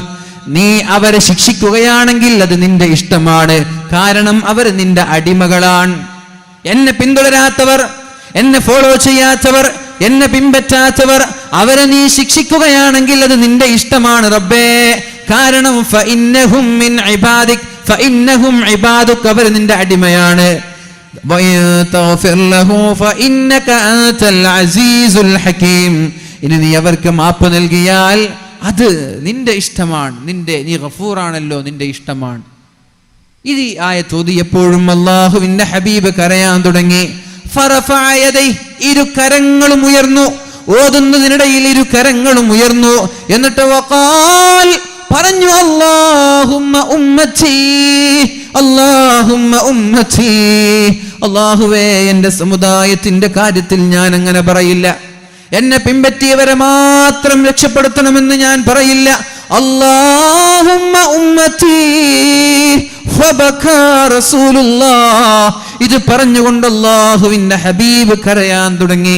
കണ്ണിൽ നിന്ന് കണ്ണുനീർ തുള്ളികൾ ധാരധാരയായി ഒഴുകി. അല്ലാഹുമ്മ ഉമ്മത്തി, അല്ലാഹുവേ എൻ്റെ സമുദായം, അല്ലാഹുവേ എൻ്റെ സമുദായം എന്നിങ്ങനെ പറഞ്ഞ് കരയാൻ തുടങ്ങി. അപ്പോഴാണ് അല്ലാഹു തആല മഹാനായ ജിബ്രീൽ അലൈഹിസ്സലാമിനെ വിളിക്കുന്നത്. യാ ജിബ്രീൽ ഇദ്ഹബ് ഇലാ മുഹമ്മദ്. ജിബ്രീലേ, മുഹമ്മദിന്റെ അടുത്തൊന്ന് പോയി നോക്ക്. മുഹമ്മദ് വല്ലാത്ത കരച്ചിലാണ്, വല്ലാത്ത വിഷമത്തിലാണ്. എന്തിനാണ് കരയുന്നത് എന്നൊന്ന് ചോദിക്ക്. ഫസൽഹു മാ യുബ്കീക്. എന്തിനാണ് കരയുന്നത് എന്ന് മുഹമ്മദിനോടൊന്ന് ചോദിക്ക് സല്ലല്ലാഹു അലൈഹി വസല്ലം. മഹാനായ ജിബ്രീൽ അലൈഹിസ്സലാമത്തി നബി തങ്ങളോട് ചോദിച്ചു, യാ റസൂലല്ലാഹ്, എന്തിനാണ് നിങ്ങൾ കരയുന്നത്? അപ്പോഴാണ് അല്ലാഹുവിന്റെ ഹബീബ് ഈ 2 ആയത്ത് ജിബ്രീൽ അലൈഹിസ്സലാമിന് ഓതിക്കൊടുത്ത് കരയാൻ തുടങ്ങിയത്. ഇബ്രാഹിം നബി അലൈഹിസ്സലാം പറഞ്ഞതുപോലെ എൻ്റെ ഉമ്മത്തിന്റെ വിഷയത്തിൽ പറയാൻ ഞാൻ തയ്യാറല്ല. ഈസാ നബി അലൈഹിസ്സലാം പറഞ്ഞതുപോലെ എൻ്റെ ഉമ്മത്തിനെ കൈയൊഴിയാൻ ഞാൻ തയ്യാറല്ല. എൻ്റെ ഉമ്മത്തിന്റെ കാര്യത്തിൽ എനിക്കൊരു തീരുമാനം വേണമെന്ന് അല്ലാഹുവിന്റെ ഹബീബായ മുഹമ്മദുർ റസൂലുള്ളാഹ് സല്ലല്ലാഹു അലൈഹി വസല്ലം മഹാനായ ജിബ്രീൽ അലൈഹിസ്സലാമിനോട് പറയുകയാണ്. ജിബ്രീൽ അലൈഹിസ്സലാം അല്ലാഹുവിന്റെ സമീപത്തേക്ക് തിരിച്ചു വരികയാണ്. എന്നാ ജിബ്രീലെ മുഹമ്മദിനോട് പറയ്, ഇന്നാ സനുർളീക ഫീ ഉമ്മതിക വലാ നസൂക്. മുഹമ്മദ് നബിയെ സല്ലല്ലാഹു അലൈഹി വസല്ലം, നബിയുടെ പേര് കേൾക്കുമ്പോഴൊക്കെ എവിടെയായാലും സ്വലാത്ത് ചെല്ലട്ടോ. വലിയ ഒരു പേര്, മുപ്പരുടെ പേര് ഓർമ്മയില്ല. അള്ളാഹുവിൻ്റെ ഔലിയാക്കളിൽപ്പെട്ട പ്രമുഖനായ ഒരാൾ, ഒരു ആലിം, വലിയൊരു പണ്ഡിതൻ. അദ്ദേഹത്തിൻ്റെ മരണശേഷം, അദ്ദേഹത്തിൻ്റെ വഫാത്തിൻ്റെ ശേഷം അദ്ദേഹത്തെ സ്വപ്നം കാണുകയുണ്ടായി. അപ്പൊ ചോദിച്ചു, നിങ്ങൾ ഖബറിൽ രക്ഷപ്പെട്ടിട്ടുണ്ടോ? ഉണ്ട്. എങ്ങനെയാണ് രക്ഷപ്പെട്ടത്? അപ്പൊ പറഞ്ഞ മറുപടി, ഞാൻ കിതാബ് എഴുതുന്ന സമയങ്ങളിൽ മുഹമ്മദ് നബി സല്ലല്ലാഹു അലൈഹി വസല്ലമ തങ്ങളുടെ പേര് വരുമ്പോ നമ്മൾക്ക് എന്ത് ചെയ്യാം? സ്വാദിട്ടിട്ട് ബ്രാക്കറ്റ് ഇടും, അല്ലെ? കുറെ എഴുതുമ്പോ ഇടക്കിടക്ക് ഇപ്പൊ പ്രസംഗത്തിൽ തന്നെ എത്രയോ തവണ നബി തങ്ങളുടെ പേര് വരും. നബി എന്ന് പറയുമ്പോൾ സത്യത്തിൽ ഞാൻ സല്ലല്ലാഹു അലൈഹി വസല്ലം എന്ന് ഓരോ തവണയും പറയണം. അങ്ങനെ ഞാൻ കിതാബ് എഴുതുമ്പോ മുഹമ്മദ് എന്ന പേര് വന്നാൽ ഞാൻ സല്ലല്ലാഹു അലൈഹി വസല്ലം എന്ന് എൻ്റെ കൈകൾ കൊണ്ടെഴുതും. ചില ആളുകൾ ബ്രാക്കറ്റിൽ സ്വാദിട്ട് വിടും, ഞാനാണെങ്കിലോ സല്ലല്ലാഹു അലൈഹി വസല്ലം എന്ന് എഴുതും. അങ്ങനെ ഒരു കിതാബിൽ എത്ര തവണ മുഹമ്മദ് നബി സല്ലല്ലാഹു അലൈഹി വസല്ലം തങ്ങളുടെ പേര് വന്നോ ആ തവണ മുഴുവനും എൻ്റെ കൈകൾ കൊണ്ട് ഞാൻ സല്ലല്ലാഹു അലൈഹി വസല്ലം എന്ന് ഞാൻ എഴുതി. നമ്മളൊക്കെ മലയാളത്തിൽ എഴുതുമ്പോൾ സാ എന്നിട്ടിട്ട് ബ്രാക്കറ്റിലിടും. ഇംഗ്ലീഷിൽ എഴുതുമ്പോൾ PBUH, peace be upon him എന്നർത്ഥമുള്ള PBUH എന്നിട്ടിട്ട് ബ്രാക്കറ്റിലിടും. എന്നാൽ ആ മഹാനായ പണ്ഡിതൻ, അദ്ദേഹം ഒരു കിതാബ് മുഴുവനും സ്വന്തം കൈപ്പടയിൽ നബി തങ്ങളുടെ പേര് വരുമ്പോൾ സല്ലല്ലാഹു അലൈഹി വസല്ലം സല്ലല്ലാഹു അലൈഹി വസല്ലം എന്നെഴുതി. അത് കാരണത്താൽ എനിക്ക് ഖബറിലെ ശിക്ഷയിൽ നിന്ന് രക്ഷപ്പെടാൻ സാധിച്ചു എന്ന്. നമ്മൾക്ക് രക്ഷപ്പെടാൻ കഴിയും. നബി തങ്ങളുടെ ഏവിടെ പേര് കേൾക്കുമ്പോഴും, ഏത് സ്ഥലത്ത് പേര് കേട്ടപ്പോഴും ഞാൻ സ്വലാത്ത് ചൊല്ലിയിട്ടുണ്ട്. വഅല പറയുമ്പോൾ ഞാൻ അടക്കം ജീവിതത്തിൽ പകർത്തേണ്ട ഒരു വിഷയമാണ്. എങ്കിൽ നമ്മൾക്കും നാളെ രക്ഷപ്പെടാൻ കഴിയും. അള്ളാഹു നമ്മെ രക്ഷപ്പെടുത്തട്ടെ. അല്ലാഹു തആല മഹാനായ ജിബ്രീൽ അലൈഹിസ്സലാമിലൂടെ അല്ലാഹുവിന്റെ ഹബീബിനോട് പറയുന്നുണ്ട്, ഇന്നാ സനുർളീക ഫീ ഉമ്മതിക വലാ നസൂക്. നബിയേ, നിങ്ങളുടെ ഉമ്മത്തിൽ, നിങ്ങളുടെ സമുദായത്തിന്റെ വിഷയത്തിൽ എന്തു ചെയ്താലാണ് നിങ്ങൾ ഇഷ്ടപ്പെടുന്നത് ആ രീതിയിൽ ഞാൻ നിങ്ങളോട് പെരുമാറാം, നിങ്ങളുടെ സമുദായത്തോട് പെരുമാറാം. അഥവാ അല്ലാഹു പറയാണ് നബി തങ്ങളോട്, നിങ്ങളുടെ സമുദായത്തിനെ ഞാൻ ഏത് രീതിയിൽ പെരുമാറുന്നതാണ് നിങ്ങൾക്കിഷ്ടം, നിങ്ങൾക്കിഷ്ടമുള്ളതുപോലെ ഞാൻ ചെയ്യാം. നിങ്ങൾ പറഞ്ഞു ശിക്ഷിക്കണ്ട, ശിക്ഷിക്കുന്നത് എനിക്ക് ഇഷ്ടമല്ല എന്ന്. എന്നാൽ നിങ്ങൾക്ക് എന്താ ഇഷ്ടം അത് ഞാൻ ചെയ്യാം, അത് പറഞ്ഞോളൂ. അപ്പോഴാണ് അല്ലാഹുവിന്റെ ഹബീബായ റസൂലുള്ളാഹ് സല്ലല്ലാഹു അലൈഹി വസല്ലമ തങ്ങൾ പറഞ്ഞത്, ഇദൻ ലാ അല്ലാഹ് വവാഹിദും മിൻ ഉമ്മതി ഫിന്നാർ. അല്ലാഹുവേ, എന്റെ സമുദായത്തിലെ ഒരാളും നരകത്തിൽ കിടക്കുന്നത് എനിക്കിഷ്ടമല്ല, ഒരാളും നരകത്തിൽ കിടക്കുന്നത് എനിക്കിഷ്ടമല്ല. ഇത് നമ്മുടെ ഉമ്മ പറഞ്ഞോ, ഉപ്പ പറഞ്ഞോ, കുടുംബം പറഞ്ഞോ, ചങ്ങാതിമാര് പറഞ്ഞോ, നമ്മെ കാണാത്ത നമ്മുടെ ഹബീബ് നമ്മൾക്ക് വേണ്ടി അല്ലാഹുവിനോട് ദുആ ചെയ്തതല്ലയോ ഇത്? എന്റെ സമുദായത്തിലെ ഒരാളും നരകത്തിൽ കിടക്കുന്നത് എനിക്കിഷ്ടമല്ല. ഇനി എങ്ങാനും ആരെങ്കിലും ഒരാൾ നരകത്തിൽ കിടക്കുന്നത് എനിക്ക് കാണാനോ അറിയാനോ ഇടവന്നാൽ ഞാൻ നരകത്തിലേക്ക് പോയി ഉഖ്രിജുഹും മിനന്നാർ, എന്റെ കൈ പിടിച്ച് ഞാൻ നരകത്തിൽ നിന്ന് കോരിയെടുത്ത് വഉദ്ഖിലുഹുമുൽ ജന്ന, അവരെ ഞാൻ സ്വർഗ്ഗത്തിലേക്ക് കൊണ്ടുപോകുമെന്ന് മുഹമ്മദ് മുസ്തഫ സല്ലല്ലാഹു അലൈഹി വസല്ലം. അല്ലാഹുവേ, ഒരു സെക്കൻഡ് പോലും നരകത്തിൽ കിടക്കാതെ അല്ലാഹുവിന്റെ ഹബീബിന്റെ ശഫാഅത്ത് ലഭിക്കുന്ന മുത്തഖീങ്ങളിൽ ഉൾപ്പെടുത്തണേ അല്ലാഹ്. ഹിസാബില്ലാതെ അദാബില്ലാതെ കോടിക്കണക്കിന് ആളുകളെ നീ സ്വർഗ്ഗത്തിലേക്ക് കൊണ്ടുപോകുമ്പോ ഈ ഒരു സദസ്സ് കാരണം, ഹുബ്ബുർ റസൂൽ പ്രഭാഷണം കാരണം, അല്ലാഹുവേ, ഇവിടെ ഞങ്ങൾ ഒരുമിച്ച് കൂടിയത് ദുനിയാവിന്റെ നേട്ടം ആഗ്രഹിച്ചിട്ടല്ല. അല്ലാഹുവേ, പാരത്രിക ലോകത്തെ വിജയം ആഗ്രഹിച്ചിട്ടാണ് ഇത് സംഘടിപ്പിച്ചത്. അല്ലാഹുവേ, നിന്റെ ഹബീബിനോടുള്ള സ്നേഹം കാരണമാണ് നമ്മുടെ സംഘാടകർ ഊണും ഉറക്കുമില്ലാതെ പ്രയാസപ്പെട്ടത്, വിശ്രമമില്ലാതെ കഠിനാധ്വാനം ചെയ്തത്. മാസങ്ങളായി ഇതിന്റെ പിന്നിലാണവർ. അല്ലാഹുവേ, അല്ലാഹുവേ, അവർക്കും ഞങ്ങൾക്കും ഈ ഒരു മഹബ്ബത്തുർ റസൂൽ കാരണം നാളെ ഹിസാബില്ലാതെ, വിചാരണയില്ലാതെ, ശിക്ഷയില്ലാതെ സ്വർഗ്ഗത്തിലേക്ക് കടന്നു പോകുന്ന മുത്തഖീങ്ങളിൽ ഉൾപ്പെടുത്തണേ അല്ലാഹ്. അല്ലാഹു സ്വീകരിക്കട്ടെ. നിർത്താൻ അബൂ ഹുറൈറ റളിയല്ലാഹു അൻഹു റിപ്പോർട്ട് ചെയ്യുന്ന ഒരു ഹദീസ്, പരിശുദ്ധ റസൂലുള്ളാഹി സ്വല്ലല്ലാഹു അലൈഹി വസല്ലമ തങ്ങൾ പറയുന്നുണ്ട്, ഇന്നമാ മസലി വ മസലുൻ നാസ്, എന്റെയും ജനങ്ങളുടെയും ഉദാഹരണം, നിങ്ങളുടെയും എന്റെയും ഉദാഹരണം, കമസലി റജുലിൻ ഇസ്തൗഖദ നാറൻ, ഒരു തീ കത്തിച്ച ഒരാളെ പോലെയാണ്. തീ കത്തിച്ച ഒരാളാണ് ഞാൻ. എന്റെയും നിങ്ങളുടെയും ഉദാഹരണം തീ കത്തിച്ച ഒരു സഹോദരനെ പോലെയാണ് ഞാൻ. ഫലമ്മാ അളാഅത് മാ ഹൗലഹു, തീ ഇങ്ങനെ കത്തിജ്വലിച്ചു കൊണ്ടിരിക്കുന്ന സമയത്ത്, ജഅലൽ ഫിറാഷ് വഹാദിഹി ദവാബുല്ലതി തഖഉ ഫിന്നാരി യഖഅന ഫീഹാ, നമ്മൾ നല്ലൊരു തീ കത്തിക്കൊണ്ടിരിക്കുമ്പോൾ അതിലേക്ക് പ്രാണികൾ വന്ന് വീഴും, അതിലേക്ക് പാറ്റകൾ വന്ന് വീഴും, അതിലേക്ക് പല ജന്തുക്കളും വന്ന് വീഴും. അപ്പൊ ഞാൻ എന്ത് ചെയ്യാൻ? ഒരു തീ കത്തിച്ചിട്ട് അവിടെ ഞാൻ കാവൽ നിൽക്കാൻ. എന്തിന്? ഈ പ്രാണികളും പാറ്റകളും പാറ്റകളും ഇതിലേക്ക് വന്ന് വീഴാതിരിക്കാൻ വേണ്ടി ഞാൻ അവയെ ഇങ്ങനെ ആട്ടുകയാണ്, തീയുടെ മുമ്പിൽ നിന്ന് ഞാൻ ആട്ടുകയാണ്. അതേപോലെയാണ് ഞാൻ നരകമെന്ന് പറയുന്ന ഭയാനകമായ ലോകത്തേക്ക് നാളെ വറക കൊള്ളിയായി എൻ്റെ അടിമകൾ, എൻ്റെ സമുദായം വീഴാതിരിക്കാൻ വേണ്ടി നരകത്തിന്റെ മുന്നിൽ നിന്നിട്ട് നരകത്തിലേക്ക് വീഴുന്നവരെ തടയുന്ന ആ തീ ജ്വാലകളിലേക്ക് വീഴുന്ന പാറ്റകളെ തടയുന്നത് പോലെ ഞാൻ നിങ്ങളെ നരകത്തിൽ നിന്ന് തടയുകയാണ്. അതുകൊണ്ടാണ് ഞാൻ നിങ്ങളോട് തെറ്റ് ചെയ്യരുത് എന്ന് പറയുന്നത്, കള്ള് കുടിക്കരുത് എന്ന് പറയുന്നത്, കുടിച്ചാൽ നരകമാണ്. അതേപോലെ വ്യഭിചരിക്കരുതെന്ന് പറയുന്നത്, വ്യഭിചരിച്ചാൽ നരകമാണ്. സ്വഭാവം നന്നാക്കണമെന്ന് പറയുന്നത്, സ്വഭാവം മോശമായാൽ നരകമാണ്. അപ്പൊ ഞാൻ നിങ്ങളെ നരകത്തിൽ നിന്ന് രക്ഷപ്പെടുത്തുകയാണ് എന്ന് മുഹമ്മദുർ റസൂലുള്ളാഹി സ്വല്ലല്ലാഹു അലൈഹി വസല്ലം. പക്ഷേ എന്നിട്ടും ആ പ്രാണികൾ തീയിലേക്ക് വീഴുന്നത് പോലെ, ഇതൊക്കെ തടഞ്ഞിട്ടും ചില പ്രാണികൾ തീയിലേക്ക് വീഴുന്നത് പോലെ നിങ്ങളും വീഴാൻ വേണ്ടി ശ്രമിക്കും. പക്ഷേ നിങ്ങളുടെ പിരട്ടി ഞാൻ പിടിക്കും, നിങ്ങളുടെ മൂർധാവ് ഞാൻ പിടിക്കും, എന്നിട്ട് ഞാൻ നിങ്ങളെ നരകത്തിൽ നിന്ന് വലിച്ചെടുക്കുമെന്ന് മുഹമ്മദ് റസൂലുള്ളാഹി സ്വല്ലല്ലാഹു അലൈഹി വസല്ലം. നബി തങ്ങളെ കുറിച്ച് മനസ്സിലാകാൻ ഇതിൽ നിന്നപ്പുറം എന്താ ഞാൻ പറഞ്ഞു തരേണ്ടത്? അള്ളാഹുവിൻ്റെ ഹബീബിൻ്റെ സ്നേഹം തിരിച്ചറിയാൻ ഇതിനേക്കാളും അപ്പുറം എന്താ നമ്മൾ മനസ്സിലാക്കേണ്ടത്? ഉമ്മത്തിനോട് നമ്മോട് നബിത്തങ്ങൾ കാണിച്ച സ്നേഹം നമ്മൾ മനസ്സിലാക്കിയില്ലേ? ഇനി നമ്മൾ ആലോചിക്കേണ്ടത് ആ സ്നേഹത്തിന് പകരം തിരിച്ചെന്ത് നമ്മൾക്ക് കൊടുക്കാൻ കഴിയും?